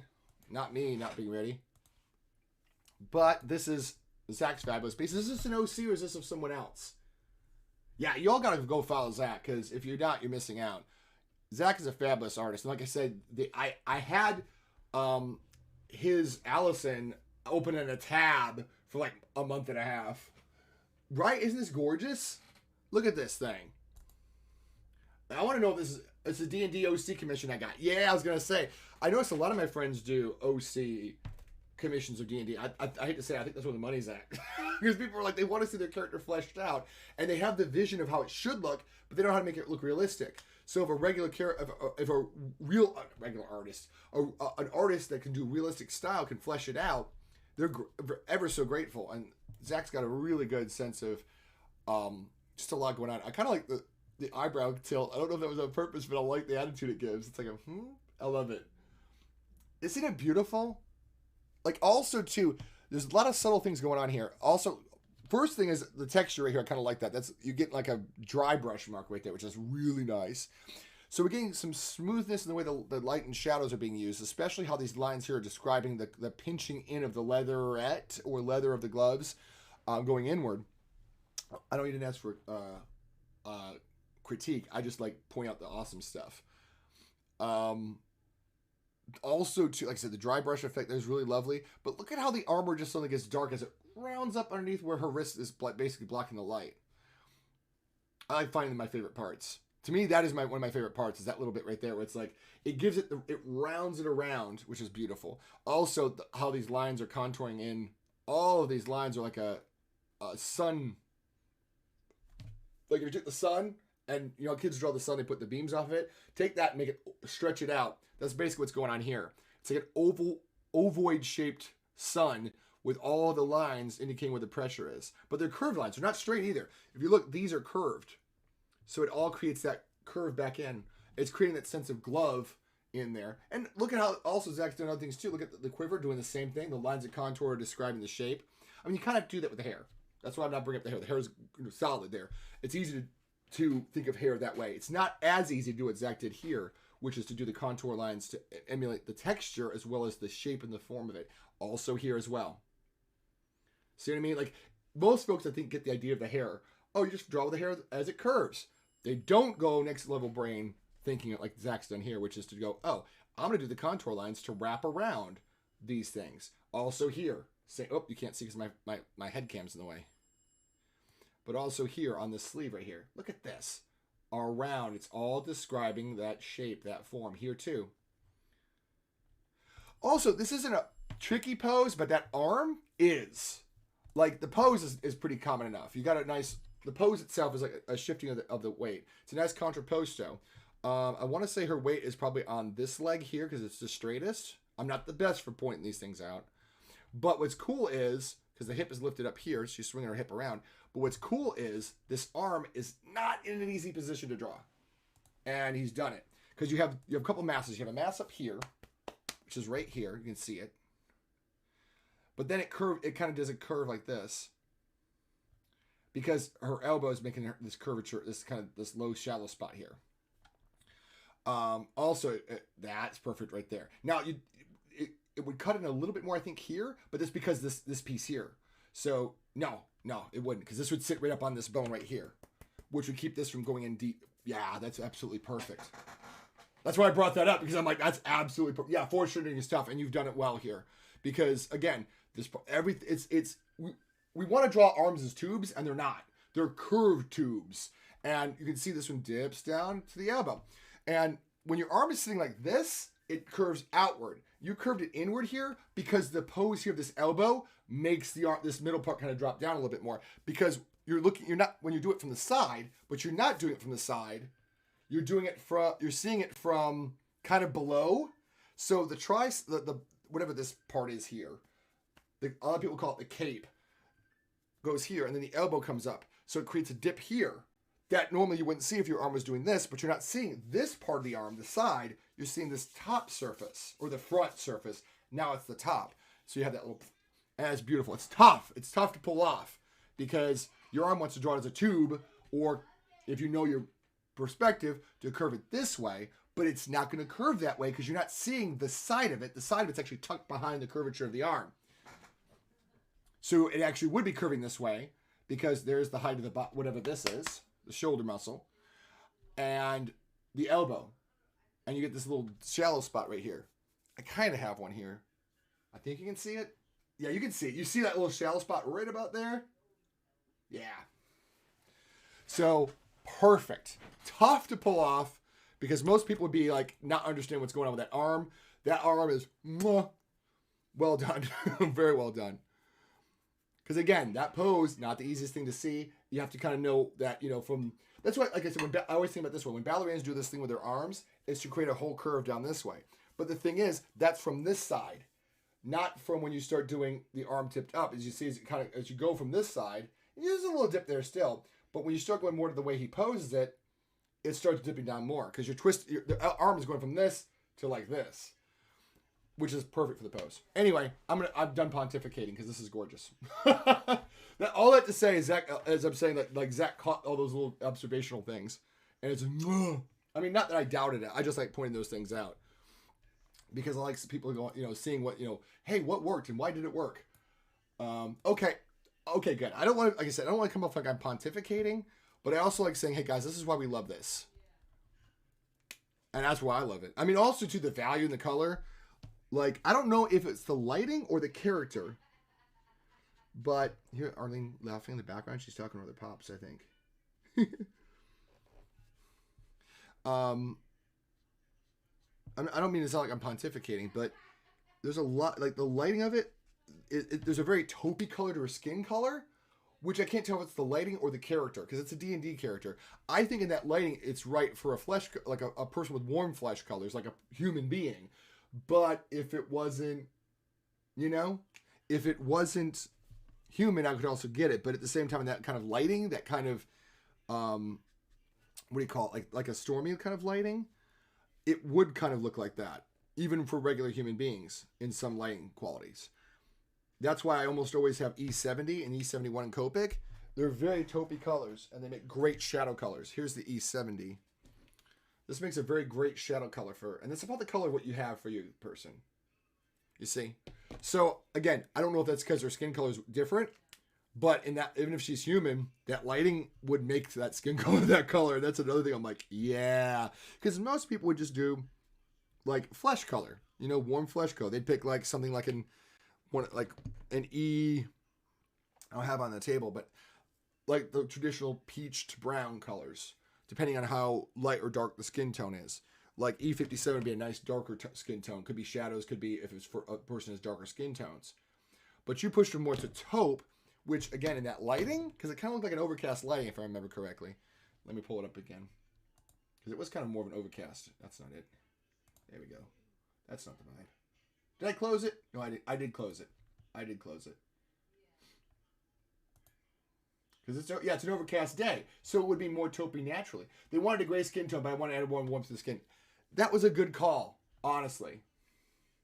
And honestly, too, if you say you want a gray skin tone, here's the thing, though. Like, against the blue-gray sky, any color that's not... If it was gray, it would have looked blue. Or it may... I don't know. It wouldn't have looked quite right. You made the right... Yeah, I think you did the right call. Because it doesn't look fleshy. I mean, it looks fleshy, but it doesn't look like human flesh unless the lighting made it look that way. Because I've seen this color on people in lighting like this. But, again, it's ashy enough that, again, I couldn't tell. I wasn't like, oh, that's just a regular person. No, even I was like, it may not be a natural skin tone. So you did it right because it's still read as not necessarily a human skin tone. But it could be, depending on the light. Like, it's not that far off. Again, I didn't get warmth from the skin tone, which, again, if they're asking for a grayer skin tone, you nailed it because it reads as a very neutral skin tone. You know? It's tough to tell when it's a custom character from D&D. Because, again, it could be a blue person. You don't know. They could be blue. They could be blue. They could be violet sky. They could be helpful. They could be purple. They could be anything that they like. That's a song by Mika called Grace Kelly. I promise that's a thing. I promise that really exists. I'm not just making up weird statements and sayings. I could be brown. I could be blue. I could be violet sky. I could be helpful. There's a guy on YouTube that like he did basically where he like did like a loop pedal, and he just did all of the different voices of it. I'm like, oh my god, it's so good. Because when it starts, I knew this song before I heard the guy on YouTube do it. Do his own like what do you call it? It's not like a loop pedal, but it almost is like a loop pedal. And so when he did it, I'm like, oh, I know where he's going with this. Oh my god. So to hear the thing come together was like, oh my gosh. I wonder if I can find it. I don't dare twiddle around on YouTube right now because I want to get this done. I don't want to take up all everybody's time with where I should be drawing, especially since I should be working on this commission and not twiddling on YouTube to find music to listen to while I'm working on my art. But thanks for sharing, Zach, as always. If you have to do post-stream stuff, let me not forget to say that. If you have to do post-stream stuff, go ahead and drop off if you have to do a lurk. I understand that. She would have looked dead if I do. Yeah, exactly. Exactly. Like, I thought about this yesterday when I was watching Star Trek, the original series. How much they had to yellow. And the thing is, this is something they had to test a lot of. Like, Data on Next Gen literally had to have makeup test after makeup test after makeup test to figure out a color that would make him look alien or fake. And they tried so many different colors. They tried bubblegum pink. They tried a whole bunch of different variations. And they went extreme and then they went simple. And what they did was they basically took a white powder, packed it in, and then took gold powder and packed it on top. So it had kind of a goldish sheen. And that's what worked for Data. Now for Spock, this is why I thought of it, was because of Spock. Spock, they tried all kinds of colors with him too. Originally it was red. I'm blue. Ba-ba-dee-ba-da-ba-bee-ba. Did I must have sang that or something. I think I did. I probably did. I will leave a look like get some food. This is coming along. Thank you. And also thank you for all the follows, guys. I saw Lisa Dare you followed. I saw Zach you followed. I saw another person, Cater Tot, I think. I think we've talked before. Cater Tot Pepper Spray. Your name sounds so familiar. I remember I talked with you. Also, there was another follow from Scorpy Chan. Thank you for the... I think you followed? Sometimes it doesn't show me. If you didn't follow, that's okay. Thank you for the raid. I was shocked I didn't follow yet. You know what? There was somebody that followed me the other day that I raided, and I was like, wait, they never followed me before? And I think it's just, like, I used to get very hurt by it because I'm a very personal person. Now I just realize a lot of times it's just that they didn't realize they hadn't yet. And then when they do the shout out, like, oh crud, it's showing, when they do the shout out, it pops up saying, join so-and-so in following. It'll also say, follow. And then they're like, oh, I didn't. So I don't take it personally. I used to think, it's like, why don't you follow? No, I'm just like, you just didn't know. You know what I mean? Like a lot of my people that I know, I'm like, I was like, I thought they followed me. Oh, they probably didn't realize they weren't yet. And that's fair. That happens. And also, too, you may have already followed me. And you may have clicked the unfollow button by mistake. I accidentally blocked Skill. I think it was in Zach's chat. No, not Zach. Sorry, Zach. You were Zach. I was in Steven's chat. There we go. That's the right one. And I was like, hey, where's Skill today? And it was like, he's right here. And I'm like, how come I can't see him? And it's like, whisper him. And somehow he'd gotten blocked. I would never block Skill. And he was blocked for me. And I was like, man, I don't know how that happened. And he goes, it happens. It's just one button away from what the regular Twitch functions. And it's true. So I don't know how it happened. I can't answer for it. I don't know how it happened. Twitch be twitchy is my answer to all that. So I don't take it. I used to be hurt by it. Like, what did I do wrong? Why am I not good enough? And now I'm just like, nah, Twitch be twitchy. People just don't see it. Or they maybe just weren't pushed over the edge. And it's okay if people don't follow. It happens. it is what it's like. It's crazy how that works, but it's crazy. But anyways, Zach, go enjoy your lurk because I'm sure you got post stream stuff. If you could come back before I'm gone, that would be it would be nice, but not expected or required.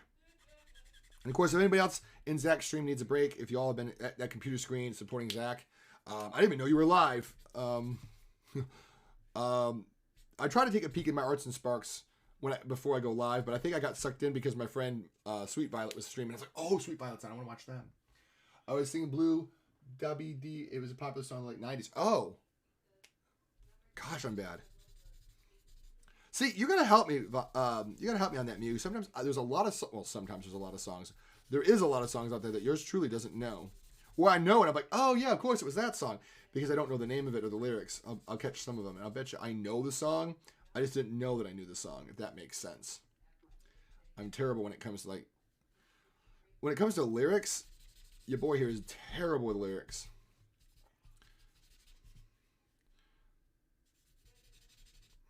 I'm terrible with lyrics.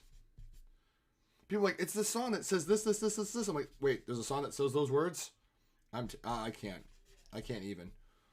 I'm like 1-3-5. I can't even. Terrible joke, I know. You got everything you paid for with these jokes when you came to the stream, folks. Which was nothing, because you paid nothing. Unless you subscribe, then I feel sorry for you. No, I'm kidding. If you subscribe, I'd be grateful. Well, those blue jeans are coming along a lot better than I hoped they would be doing today. I could actually nitpick this a lot more, the background. I'm like, I don't think I will. If I do, it'll be much later in life. Like maybe in 2 or 3 more days when I've worked on this a little bit more. Because for right now, I think it'd be stupid. No, not stupid. I hate the word stupid. Too bright.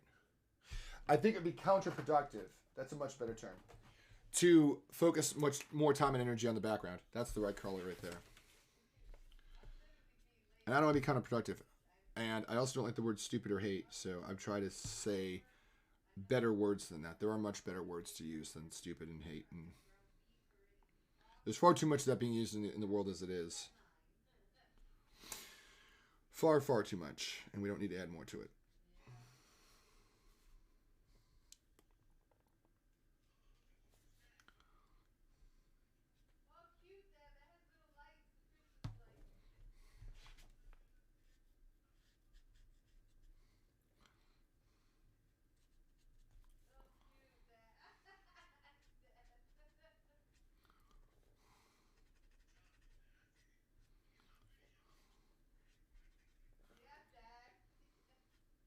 Yeah, she's definitely talking to her dad.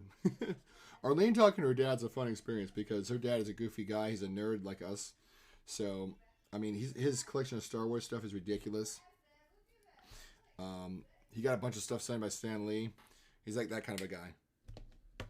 For your first references, you may like, oh my god, I haven't heard that song in forever. That probably would be something close and dear to my heart. Let me actually pull up that thing you shared. What was it that you shared? Oh, I've heard it before. I know I have, but I want to hear it again. The I'll Be Home for Christmas in a Minor Key. Yeah, I've heard it before, but I want to hear it again. I have pulled it up, and it is a freaky experience. But I'm ready for that freaky experience again. Not this. Oh, it's an ad about counseling. Oh, I can't hate. I'm not even trying to hate on it, but oh.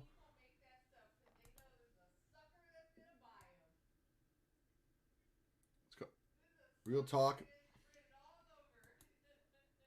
We're going to listen to this for a second because this ad's great.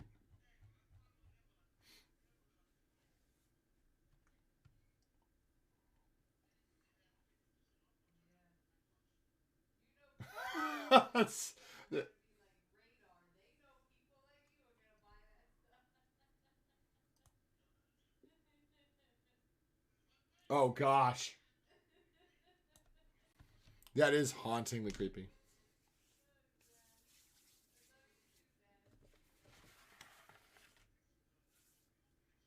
Oh my god! I just want you for my own. Oh gosh, that is terrifying.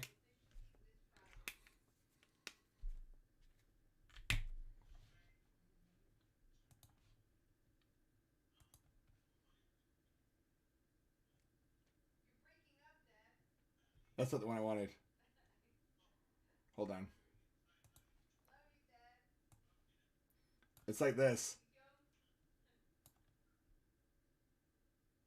That's what this song is. It gives me that kind of energy.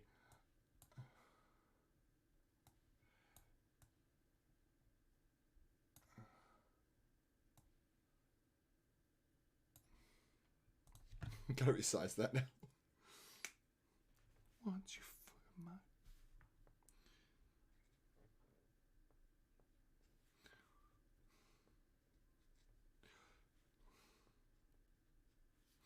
Dude, this guy needs a restraining order. I'm just saying that right now.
Yeah, that's cursed, and I love it.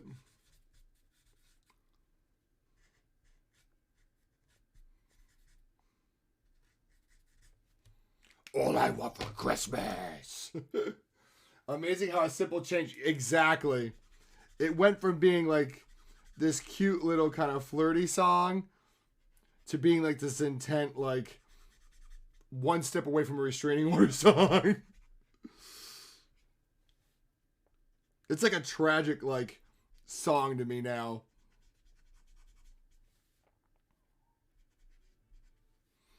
If I liked it, I did. I'm not on iTunes very much anymore. I don't think I have any more money left on my account, but you know, I would actually consider buying it. I'm that kind of a person. I would love to own it. I was the kind of guy that bought songs from people that were on The Voice because there was a version of Jolene I bought because it was on The Voice, and the person kicked some serious butt singing Jolene. Is he local? Because he did say North Carolina, so I'm wondering if he's local to my area. Peace.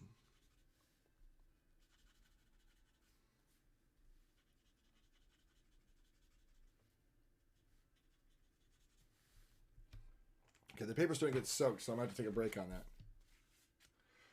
No idea. Yeah, he says, hey, if there's kids in the North Carolina area that don't mind being filmed for being on the music video, I'm like, wait, what? So I guess he's kind of semi-local to my area.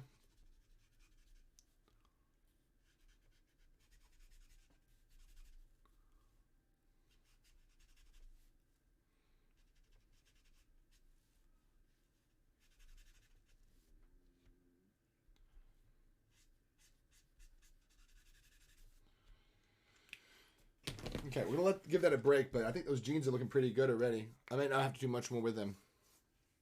The biggest thing is just let it dry so I don't make a mess of it. I do. Okay, so while I'm here, there's a guy on The Voice right now. I'm rooting for because he's been featured with The Voice Play, the group I'm Patreon for several times. Oh yeah, it's like when Monique Hellenberg sings for Goldfish. I don't know much about Monique Hellenberg, but if she did another song with them, I'd be over the moon. Because I heard good things about her as a person. Like there's people on your YouTube whenever Goldfish posts a song she collaborated with, and like, oh my gosh, she's my voice teacher. She's the sweetest human being, and I'm like, she sings beautifully. She's a voice of an angel, and she seems like the nicest human being you'd ever want to meet, based on her interactions or her students have on their pages, her voice students. I'm like, I don't care what song she's singing. I just want to, I just wanted to be, a part of that. I just enjoy the fact that she's got such a good fan base of people that are like, oh, she's amazing. I'm so glad she's gonna get recognition by singing songs for an internationally traveling and toured group. I forgot I was working on these little poles here.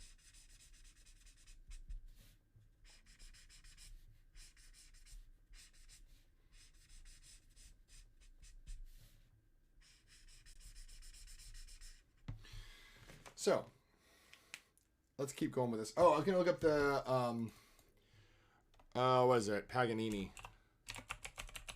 I love, there's a piece by Rachmaninoff, the Rhapsody on Theme by Paganini. I adore the piece. I don't know if it's going to play it without pauses, though, because it's going to be really weird. We're going to listen to this one. Is it going? There it goes.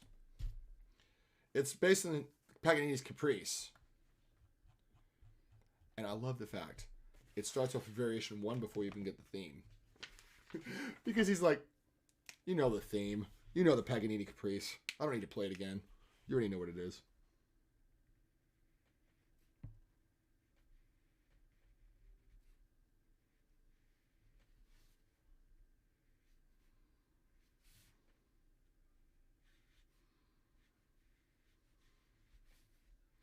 So this is the theme. After we already had variation 1. Because he's like, you already know what the theme is. As soon as you heard those chords, you knew what it was.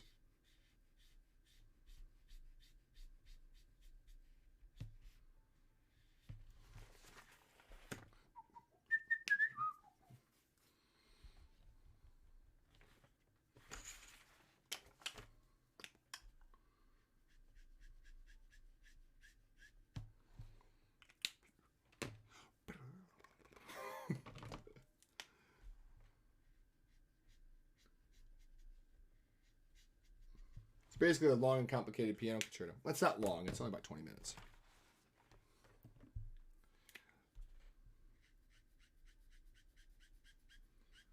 Let me put you guys through some torturous 20-hour experience.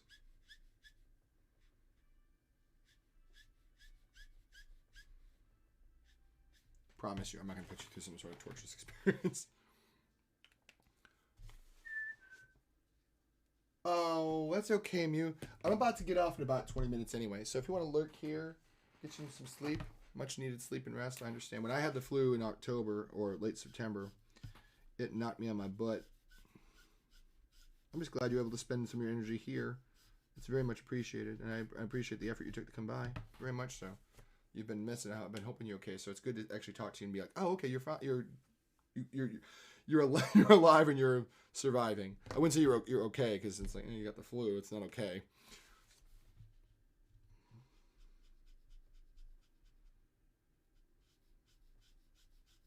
But it's nice getting an update about where you are in life. I can't even see if I'm drawing on the camera.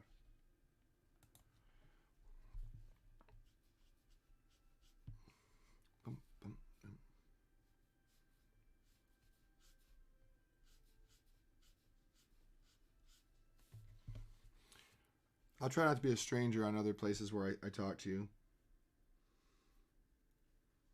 I mean, if I see what you're up to on social media, I always try to drop you a comment. I just definitely don't want to come off as, where were you? Definitely not the vibe I'm aiming for.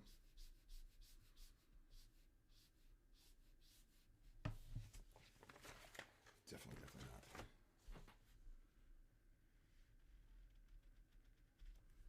Boom.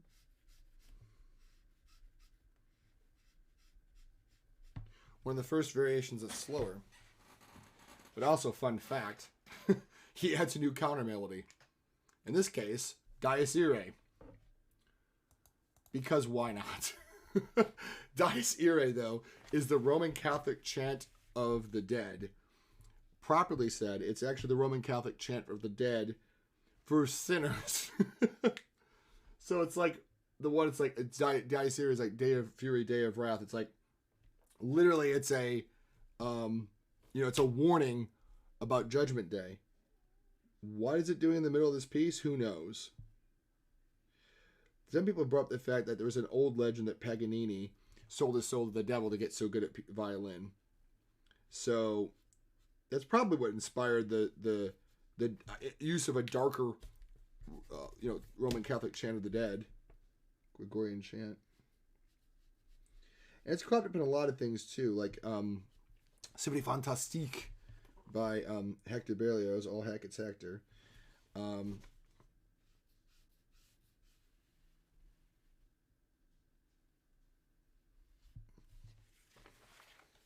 So it's interesting that it crops up here, though, because at least in Symphony Fantastique, the main character imagines himself as a murderer, and then when he he gets sentenced to death, executed, and basically goes to hell and witnesses a witch's Sabbath. So it kind of makes sense to use the Dies Irae for that.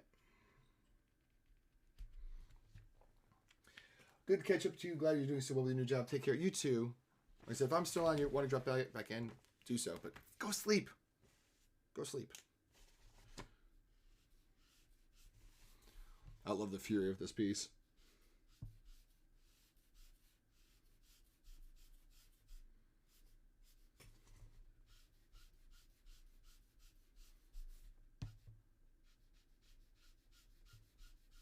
There's a diabolical bend to this piece, isn't there?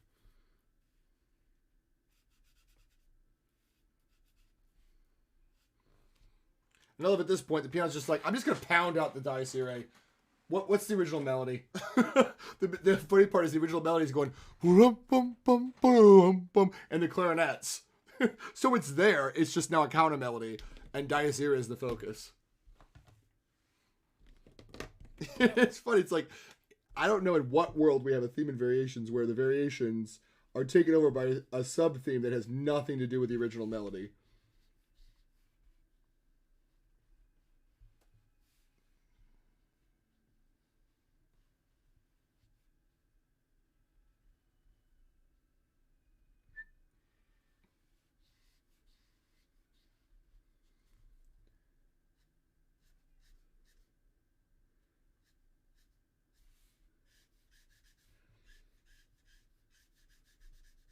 I think this is like F major.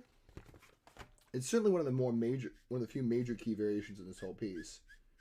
And certainly one of the few slow variations in this piece.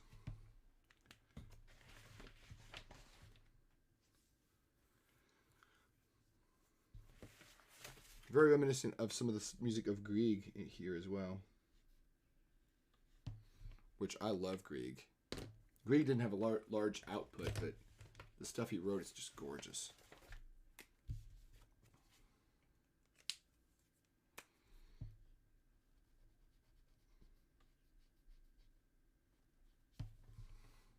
Marker's got, there's some sticky buildup here on this marker on the very edges. So when I grabbed it, I got stickiness in my finger. If you need to clear that off, the best thing to do is take a Q-tip with some rubbing alcohol and wipe it clean.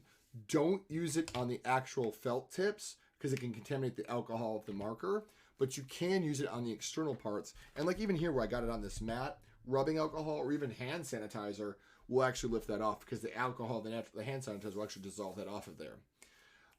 So actually, you don't want to spill like rubbing alcohol over a Copic drawing. It might kind of melt the colors together because it is an alcohol-based marker. However, I would not mix rubbing alcohol with the Copic marker at all. I wouldn't, not as a regular course anyway. It's not recommended to even be anywhere near it except in the purposes of coloring. Cleaning.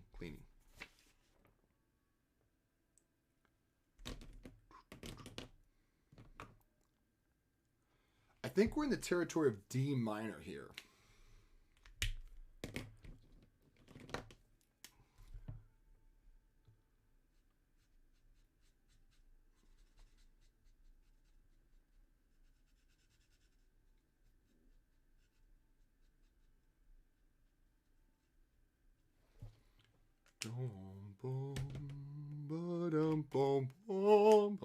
So we're in, it's like I'm pretty sure it's D minor here at this point. So we're not that far removed from the home key. The original piece was in A minor. That's the original Caprice. So we're only off by a circle of fourths. And he got there by going from A minor. He goes to F, which actually F is very closely related to A because A minor is A, C, E, and F is F, A, C. So you just see this E, you drop it down to an F, and you've got that key. So you're only off by one pitch. F and A share, like I said, two pitches in their main triad chord. Only difference is the E and the F. So if you take the E and pull it up to an F, then you got the F major chord. Now what's even more fun is the relation between D minor and what happened previously. Because D minor shares the same key signature as F, but it's up in the circle of fourths from the A minor. So it's actually tied to the main key twice. Or I should say that what came before it twice. Both its relationship to the home key of the piece and also to its relationship to the previous variation. This is just D minor. The saddest of all keys.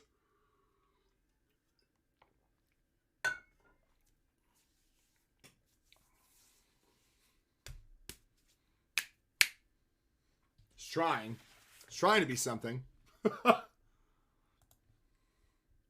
It's honest to goodness trying. I think I'm going to go to a C7. Actually, now that this is dry, I'm going to try to use some of the markers to blend. Yeah, you blend. My Cousin Vinny, man. Great movie.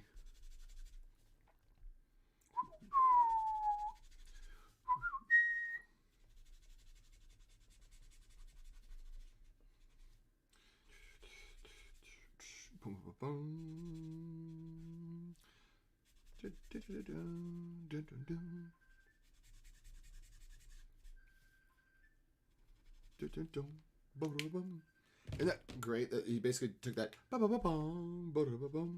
as a continuing point? He basically hasn't gone that far from it yet to where we are now with this little skittering piano idea. Now what's interesting though is the next theme, or the next variation set, is in B flat minor. And I can't quite work out in my brain, remember for the life of me, how he gets to B flat minor from D. There's no thematic connection melodically wise. B flat minor is like 7 flats, and D minor, although this part is in B flat major, that would make sense.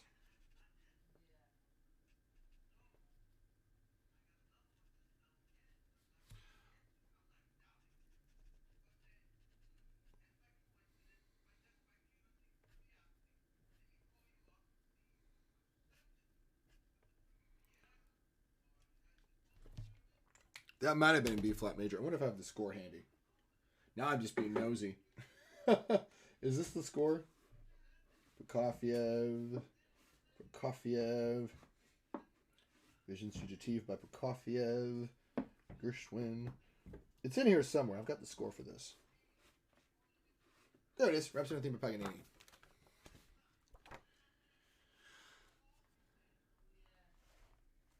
We're at this one.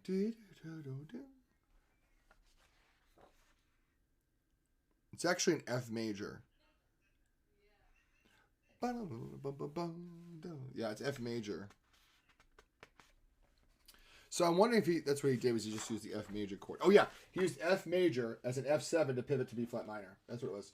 He made it the 5 of the new key. So that circle of fifths relationship to the F major from the previous variation. That makes more sense. Now, what he does next is pure genius. I want to describe it beforehand because I don't want to ruin the emotional impact of the next section by talking about it. What it is the 18th variation, the most infamous variation of this whole set. What he does, it's not the next immediate variation, but it's coming up very quickly. I certainly am talking to her family. It's the next. Okay, so what he does is he takes the B flat minor as a home key. He flips the B flat minor to major using the same key signature, so now it becomes D flat major. But it's inverted. He takes the home melody of and flips it upside down. So it changes major to minor, flips the melody upside down, and changes a little bit of the rhythm. When you hear it, you're going to be like, I know that piece. I've heard that so many times before. But you won't even realize that you've heard it before because most people have no idea it's the Paganini Etude, so the Paganini Caprice, upside down in a different mode. He took it from major to minor mode. Sorry, from minor to major mode.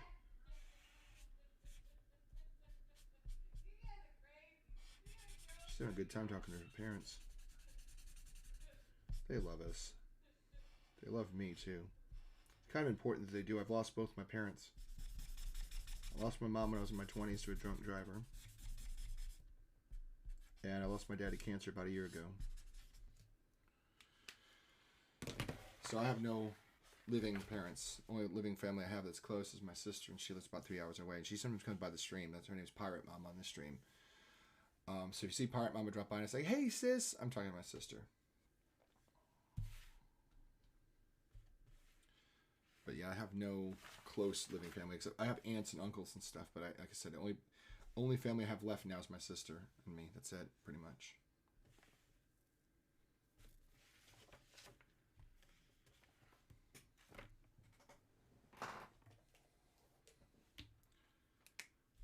It's very dark sort of section, isn't it? But wait till you hear where he goes from this. It's just heartbreakingly beautiful. Again, it's the Paganini switching from major to minor to major, upside down. And here we go, guys. The 18th variation. God, it's so beautiful. It's not even fair.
Isn't that just extraordinary?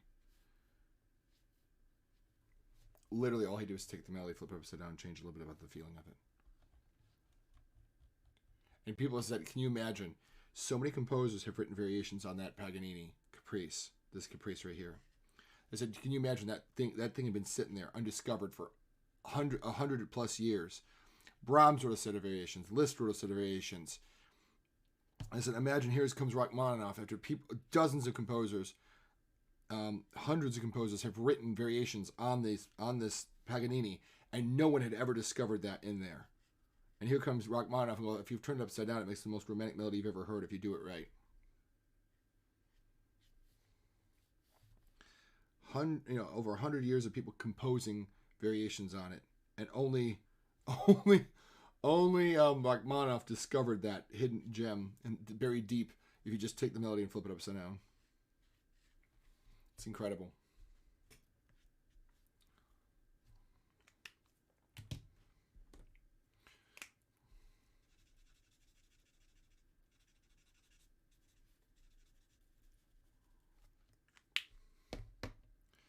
And what's crazy is because as soon as that variation's over with, it's the push to the end.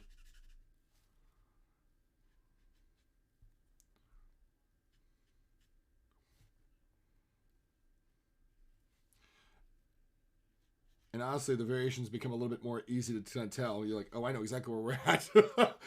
All of that romantic stuff is kind of out the window. Because he's like, okay, I did my romantic variation. That's the last slow variation you're going to get.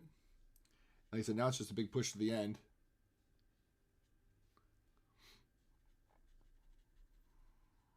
I'm kind of glad we were able to listen to All I Want for Christmas for when Mew left. I like sharing stuff. I like listening to stuff she shares while she's here, if that makes sense.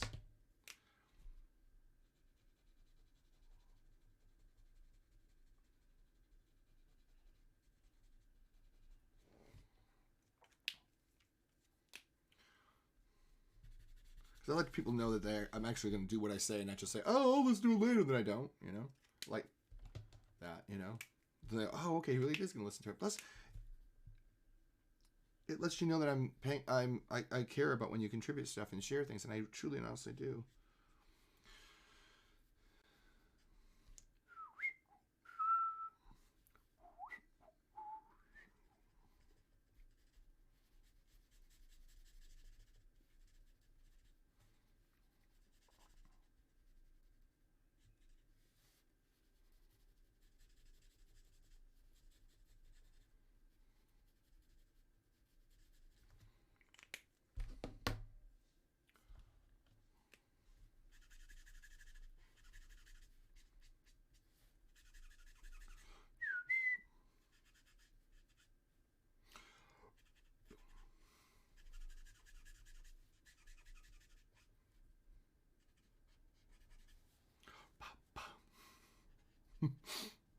It's such a great piece.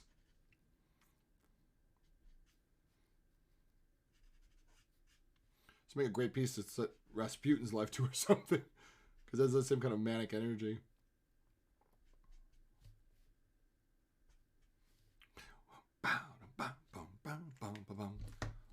Another little last reference. Well, one of the few remaining references to Dies Irae.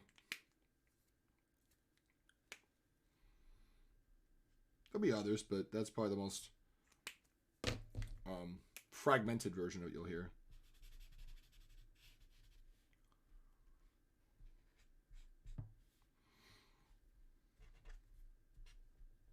Like how the women's like they're trying to like oh wait like they're trying to keep us in the game, but it's like but you know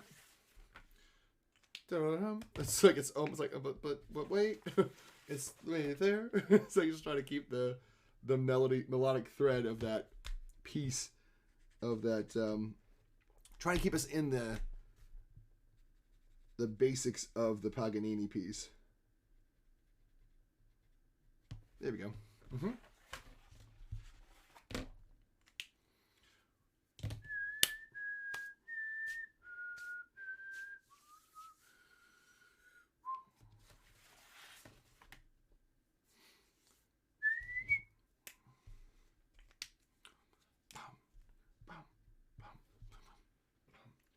Oh, I'm at the 2-hour mark. I think it's time I round it off.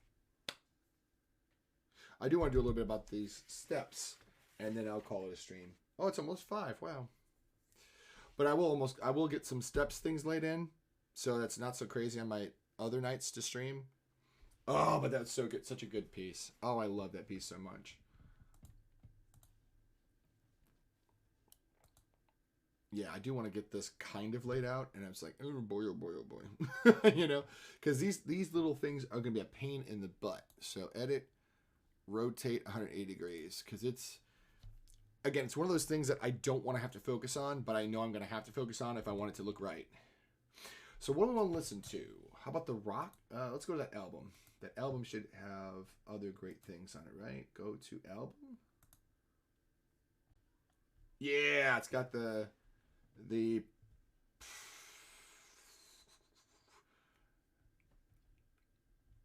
I want to listen to the finale of the Piano Concerto number 3. Normally, I don't like listening to just the end of it, but I don't want to listen. I want to stay up. I don't want to stay on the stream longer than it's going to take to get a few lines in here. And I feel like if I commit to listen to the whole piece, it's going to be a 4-hour stream. I mean, it's only a 20-minute piece, but you know, I'm doing this to force myself from getting too wrapped up in doing tons of stuff on stream, if that makes sense.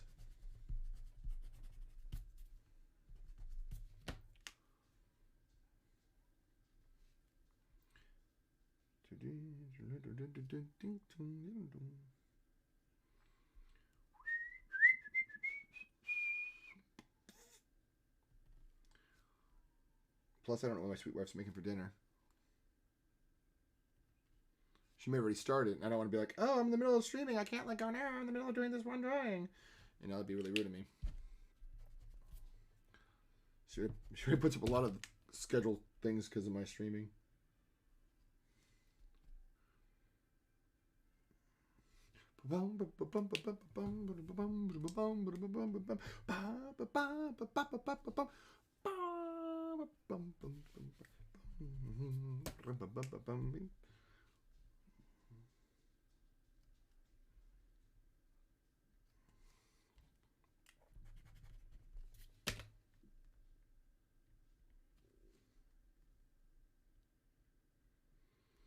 This is, like I said, this piece is definitely worth it if you've never explored it before. This isn't my favorite story about Rachmaninoff. My favorite story is the Rock 2. If you all have ever had self-doubt, and I know most of us artists have, the Rachmaninoff Second Concerto is your baby. Rachmaninoff has written his first piano concerto. A colossal. Actually, he'd written his first. It was good, well received. He wrote his first symphony, terribly received. So he was very depressed. And his friends were like, go see this hypnotherapist, Dr. Dahl. He's like, hypnotherapy sounds corny. He's like, no, go see him, he'll help you. So he goes and he says, I would go to his offices and tell him about my feelings, and he says, don't worry about those things. You'll write a great concerto, a concerto of the most excellent quality. He goes, as silly as it sounds, it actually helped me. He sat down, he wrote the second concerto. It is a cornerstone of the piano literature. A lot of piano concerto competitions will feature people that solo this to try to win the competition. It's difficult, but its difficulty isn't merely showmanship. It's difficult and it's beautiful.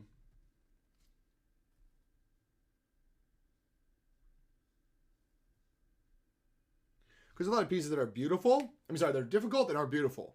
The Rachmaninoff Concerto is 100% beautiful and tricky. So to be fair, it is one of the best pieces out there. I marked the C3. Dang it. I didn't mean to do that. That's okay, though.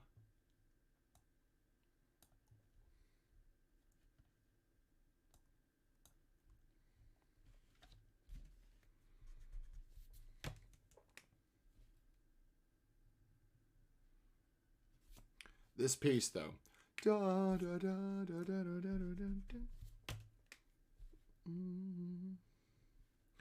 It's definitely worth the journey.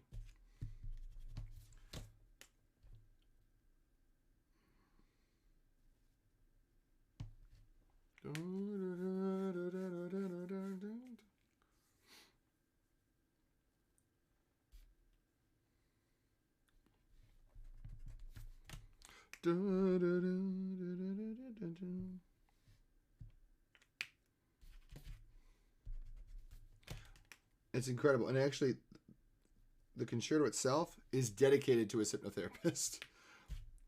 So he was so grateful that the therapist was constantly like egging him on by saying, you'll write a great concerto. It'll be wonderful. It'll be beautiful. It'll be most excellent quality. The dedication page says to Dr. Dahl. Because he is like, without him, it would never have been possible. Possibly one of the few great works dedicated to a counselor or therapist, honestly. And you know how big I am in mental health in this channel. So the fact that there's actually a beautiful work of art that is dedicated to his therapist, in essence, because I mean they don't have counselors and therapists like we have now. It is kind of touching to me to see that there's a concerto dedicated to a counselor?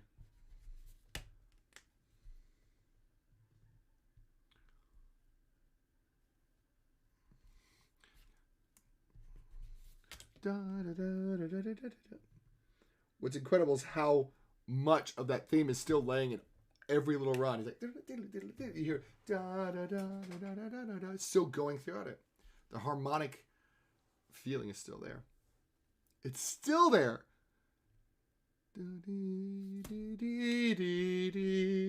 It's still buried under everything. Oh.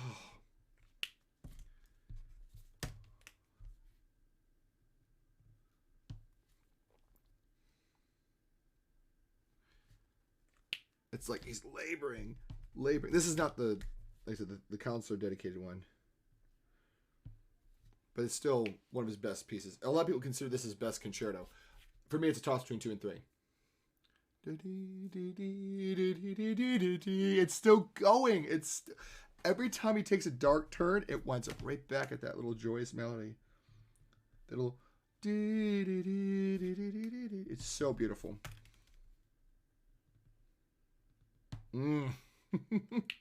It's so pleasant. It's so cheery.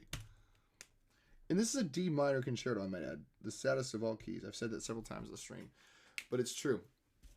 It does, the D minor of this does give it a certain sadness. All references to Spinal Tap notwithstanding.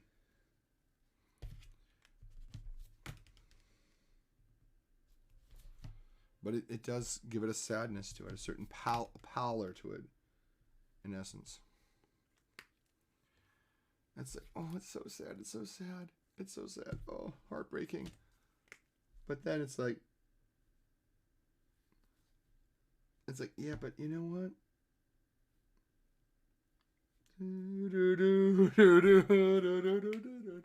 It's still clinging to that little hope of happiness.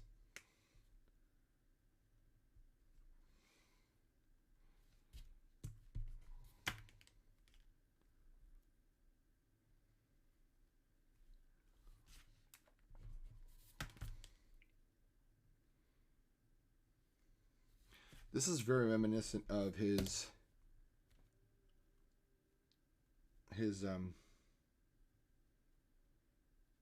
the slow section of his second concerto.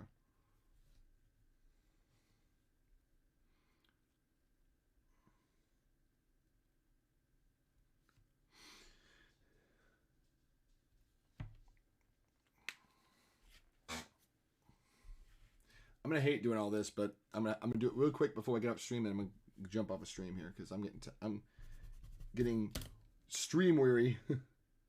Stir crazy. Plus, I want to see who's on the raid, man. I got so grateful that Sweet Vi rated me, and then Zach rated me. That's 2 raids on a day I don't normally broadcast. Wasn't counting on that yesterday. I think I had 0 live views. I wasn't on to live for being watched. It's nice if I am. It was a dedication for me to get the work done. And today's the complete opposite. Today was the day it was hopping. You never can tell. You just gotta go live and do your thing. Just gotta do your thing, honey. Do your thing, honey. Sorry, too much Christina Aguilera in my life. What? She's not on my workout mix? What? You don't know.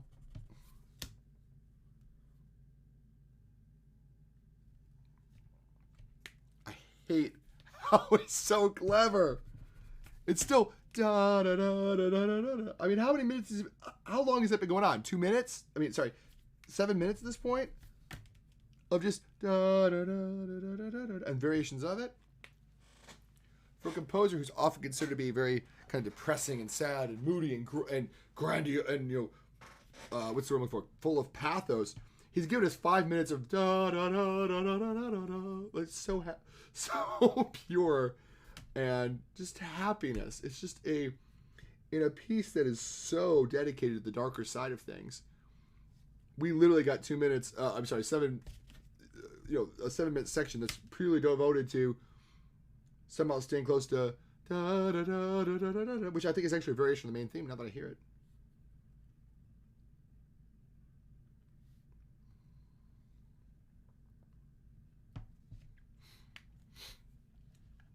This part is the most annoying part, but again, once it's done right, my hope and goal is to get this done and then lay out that one.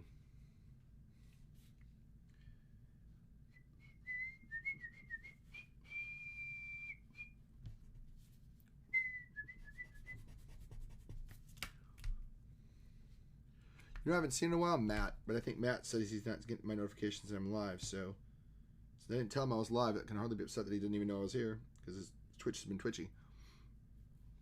I'm not even upset. I'm just like, I'm curious to see what's going on with his Twitch because he's very much missed when he's not here. Just like any of my regular community members that's not here.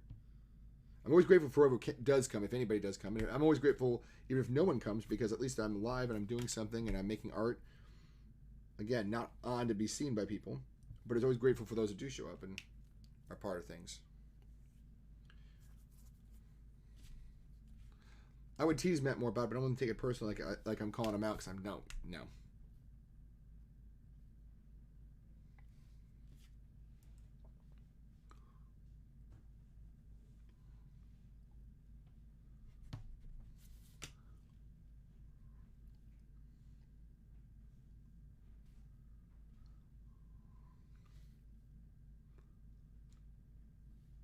This one's above it. Think like that.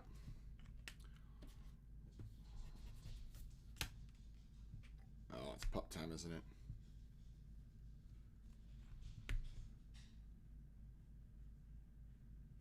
Oh, I'm in the wrong place. Alexandretta, they're digging in the wrong place. So that's that double line there. So it should be... How many on the double line? 1, 2, 3, 4, 5. 1, 2, 3. Yeah, there's 6 there. That's wrong.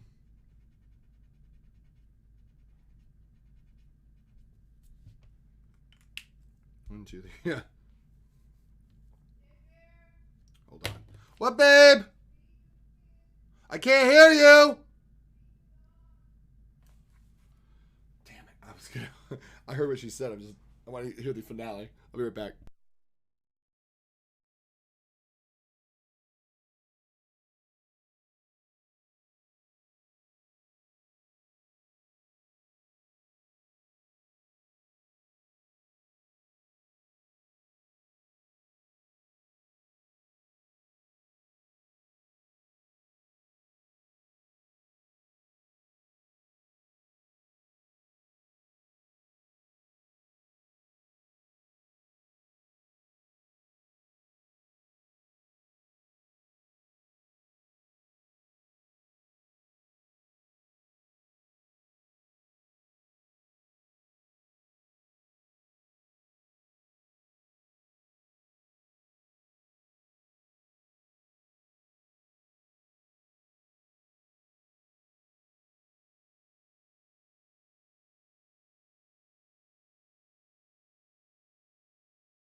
Yeah, I missed the best part, but that's okay. I have 1, 2, 3, 4, 5. So it's 3 in, It's 5. 1, 2, 3. This one's wrong, I think. 2, 3, 4. 2, 3, 4. Yeah, it's wrong. This one's wrong. Actually, that one's right. It should be right about there. It's for this one. Yeah, so that one is wrong. This one here is wrong. Let's erase up the stuff before I try to erase it further. Oh, that's not bad. So this one here has got to go, let's see. Is this one the correct place? Yeah, that one's in the correct place. Because actually this goes like this. That would go like this. This would go like this. So where does this one go? Okay, so it's 4 in. 1, 2, 3, 4. So this one goes pretty much on the line. The next one goes pretty much on the line. So right there. This one goes pretty much on the line that goes across.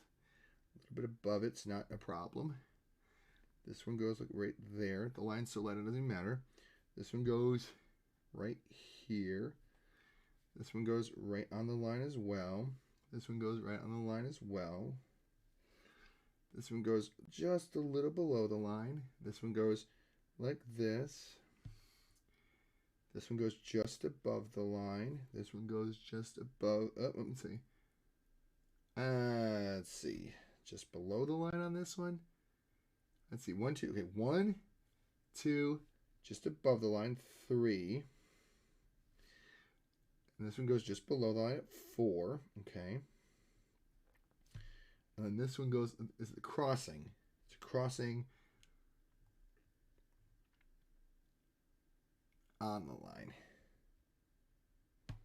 And then this one goes like this, right there. And then this one goes like this, same. This one goes just the same, actually right there.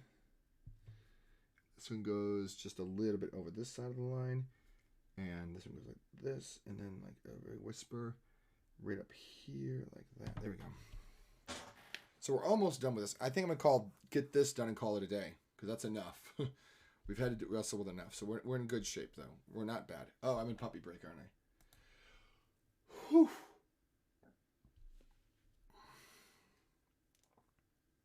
And then I'll try to get most of the kid in the steps done. And then I'll just have one more extra stream to do, and I'll have you done. All right, what do I want to listen to? Some Rachmaninoff again, but this time I want to listen to some of the smaller pieces. The Prelude B flat, G minor, B flat, B minor. Yeah, we'll just listen to the smaller pieces. Because I have to take a break to let the pups back in.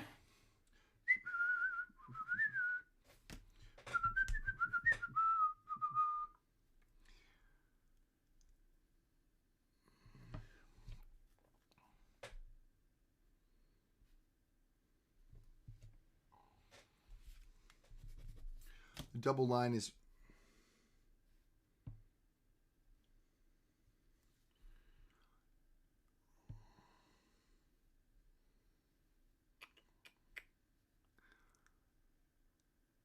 okay, there's the double line.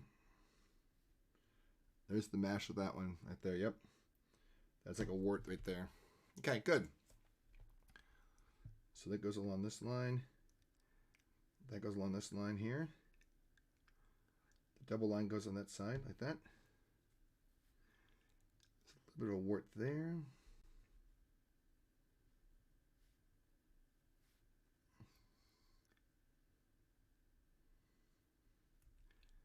Okay, these are all to the side of the line. Perfect.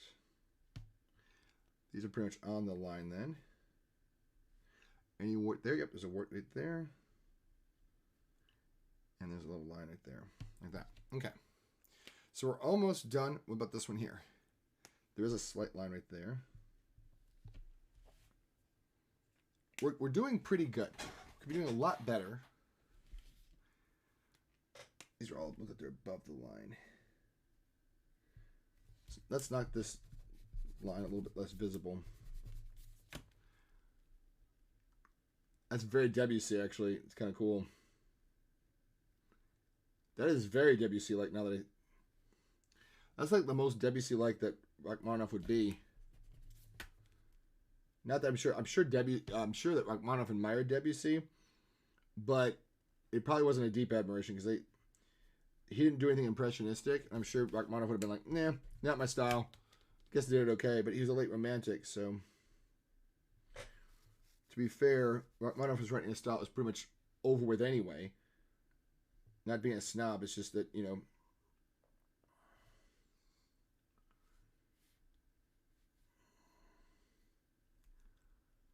I think Rachmaninoff would have to acknowledge the fact that he was pretty much an aberration in his time. People were writing all these postmodern styles.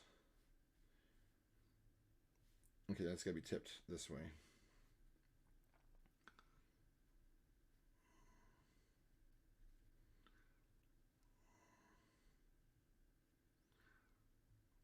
It gets really garbled in there, but that's okay.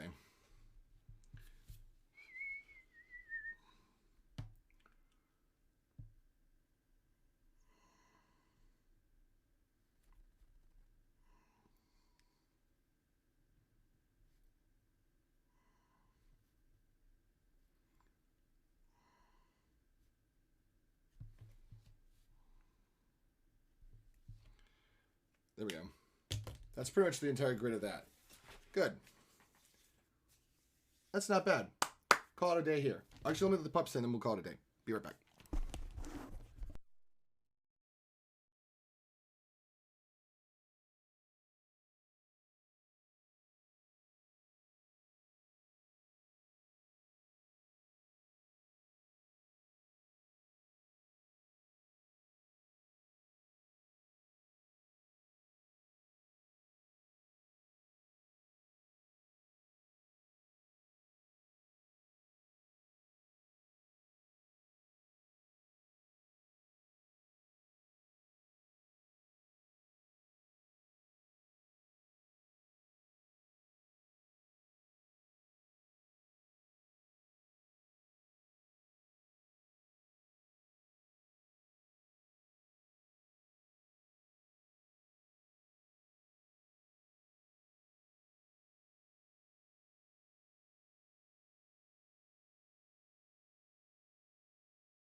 Wow, there we go.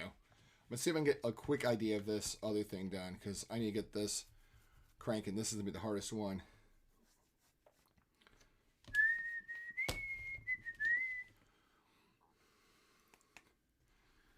So it's like this.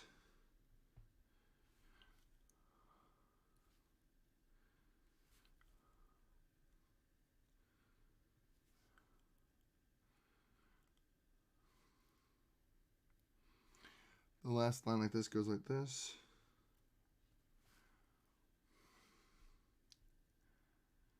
So this goes like this. There's literally nothing for that one. It's this. This one. Then we skip ahead to this one. And this one goes here, like that. There's this long trailing thing, so we're going to do this. This one goes like this. These little hash marks are about the right location, but they're the wrong tilt. So we do this one. And then this one goes like this. No relation at all to that. And then this goes like this. This one practically goes right through it. That one goes below it like there.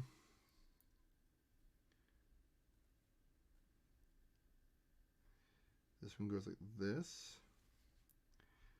This one goes like, let's see, that was the one that was just below that. So there's that. There's that. So we're almost boom, boom, boom, boom, boom, boom, boom, boom, boom, boom.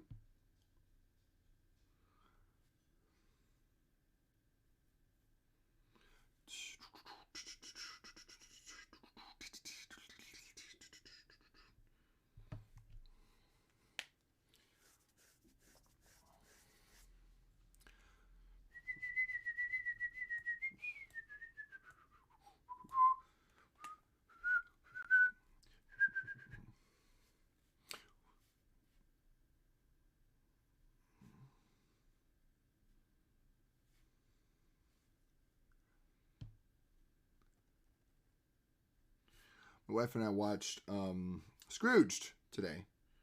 It's a really strange movie. I don't mean that in a bad way. It's just really bizarre. I didn't realize it was directed by Richard Donner, who also directed Superman movies. It has the same kind of zany madcap feel to it. I remember the cab driver who plays Ghost of Christmas Past, and Carol, I don't remember his name, and Carol Kane, who plays the Ghost of Christmas Present, were both particularly good standouts. And also, I didn't know this, Bill Murray took a break after shooting Ghostbusters. He took a 4-year break, and he actually wasn't sure he'd be able to handle Scrooged. He thought he would be so rusty, he would ruin the material. So he was actually reluctant to accept the offer to do Scrooged, because he's like, I'm rusty. I won't do any good with the material. I'm out of practice being an actor. And of course, he did fantastic. Because the thing is, Bill Murray can be a little bit of an egotistical butt, but also he's a really kind person. Like if you treat him like he's a celebrity, he gets angry about that. He wants to be treated like a human being, which is not that much to say. One of my friends on Twitch, Jen Creation, she talks about she actually went to a bowling alley one time, and guess who was at the bowling alley? But Bill Murray and his family, and they were celebrating. I think they said his father's birthday. She doesn't remember what, but he took pictures with fans. Like they were like, "You don't want to take a picture?" And he's like, "Okay, I'll take a picture with you." But she says you could tell he was kind of irritated because he just wanted to be there with his family. You know, he just wanted to spend a quiet day in the bowling alley with his family, which is kind of a, you know, if he's acting kind of jerky about that, I get it. I mean, he just wants to go, you know, spend some time with his family at the bowling alley. He doesn't want to be mobbed by fans for signatures and stuff. But he did kind of, you know, still treat them nice, but he's also like, she says, you could tell he was kind of like he was over it. He just wanted to be with his family. And she said that at the end of the day, when they got done with the lane, she says he came up to her, Bill Murray came up to her, and he goes, "Hi, we've been playing bowling for a while, and we have way more pizza than we can possibly use, and we're about to leave. So, do you guys want any of our leftover pizza? You can definitely have it." So we literally ate Bill Murray's pizza. Because he was just like, he was going home for the day. And he was just like, you know, and she says, we just treated it like, okay, cool, thanks, you know, thanks a lot for the free pizza. And she says he was very kind to us. She says, probably because we didn't treat him like he was a celebrity. We treated him like he was a regular guy at the bowling alley giving us his leftover pizza.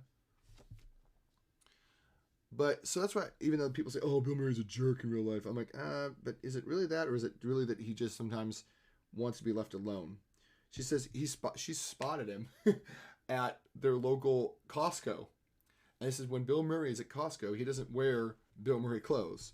She says he wears like really boring, plain, out of the ordinary, like she wore a big old bucket hat. She says, I knew who it was because I'd already met him before. She says, but to see him in the store, you would never know it was Bill Murray because he doesn't want you to know he's Bill Murray. He wants you to just be able to go to Costco and be left alone and just shop in peace. And I'm like, that's a fair thing, you know? Why should he be mobbed just because he's famous, you know? I get it.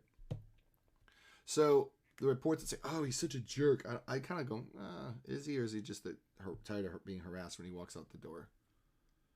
You know? I really don't read too many of those celebrity, you know, what they're like in real life. I'm like, because, you know, they're just ordinary people. I think it's Johnny Depp who said, he's like, you know, I'm just a guy who's on a movie screen. It doesn't make me better or worse than you. I just get seen by more people than you. That doesn't mean I need to be treated differently because of it.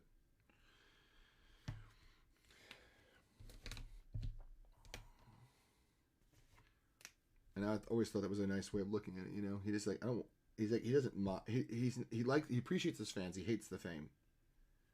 If that makes sense.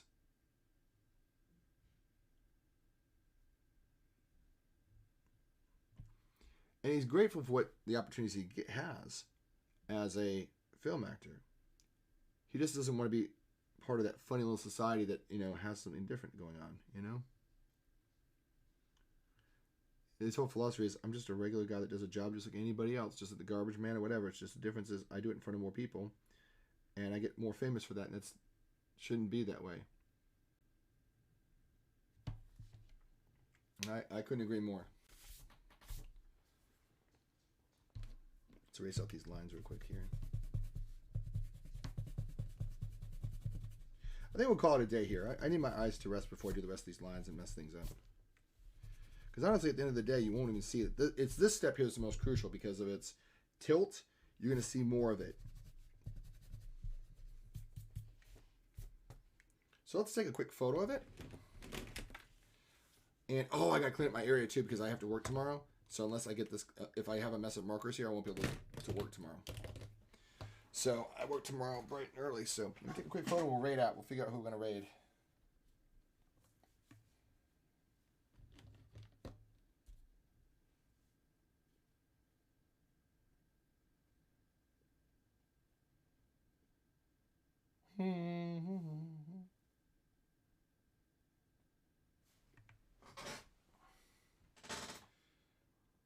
So I'm going to add this. Oh.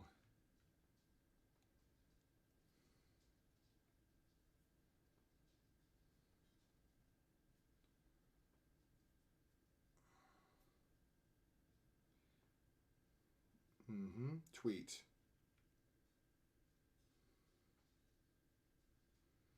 Cranking.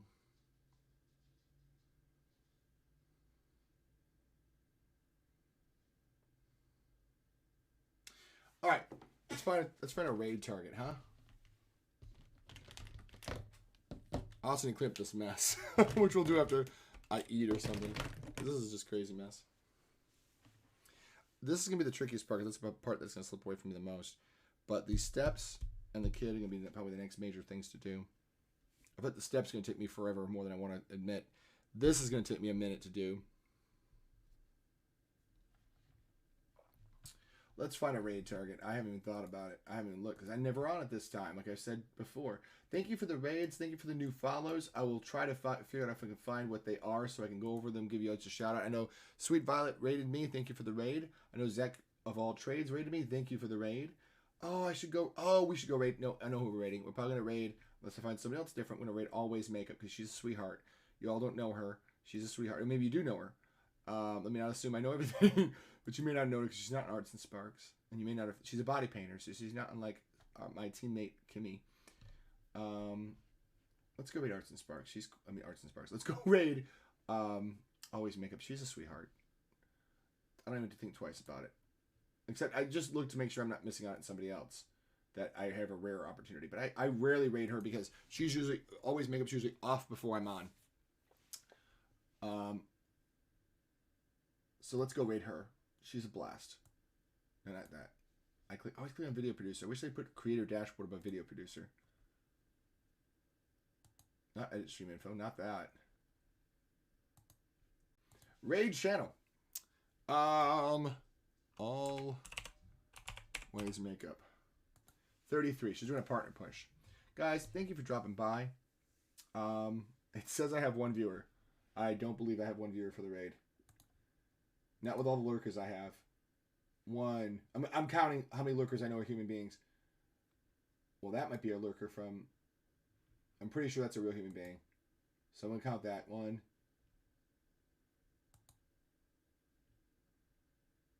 2 possibly? I know at least Zach is real. And Zahari came along with the raid from Sweet Violet. So she's real, I think. Yeah, she's real. I've played Fortnite with her. So we have at least 3, but it's saying I have 2 for the raid. It's saying I have 1 for the raid. I hate this glitch. Anyway, guys, because it's making me feel like I'm bringing in one person for the raid. I always say always be raiding, regardless of the numbers. But I hate it because it's saying, oh, you have 1 person coming for the raid, and I don't. I have at least 2 lurkers. All right, guys, I love you. I'll see you back maybe Monday, definitely Tuesday, for more art. Let me change my screen to my end screen so I actually can close off this video. Like I said, I will be back, like I said, Tuesday, if not Monday. Love you guys. See you soon. Bye.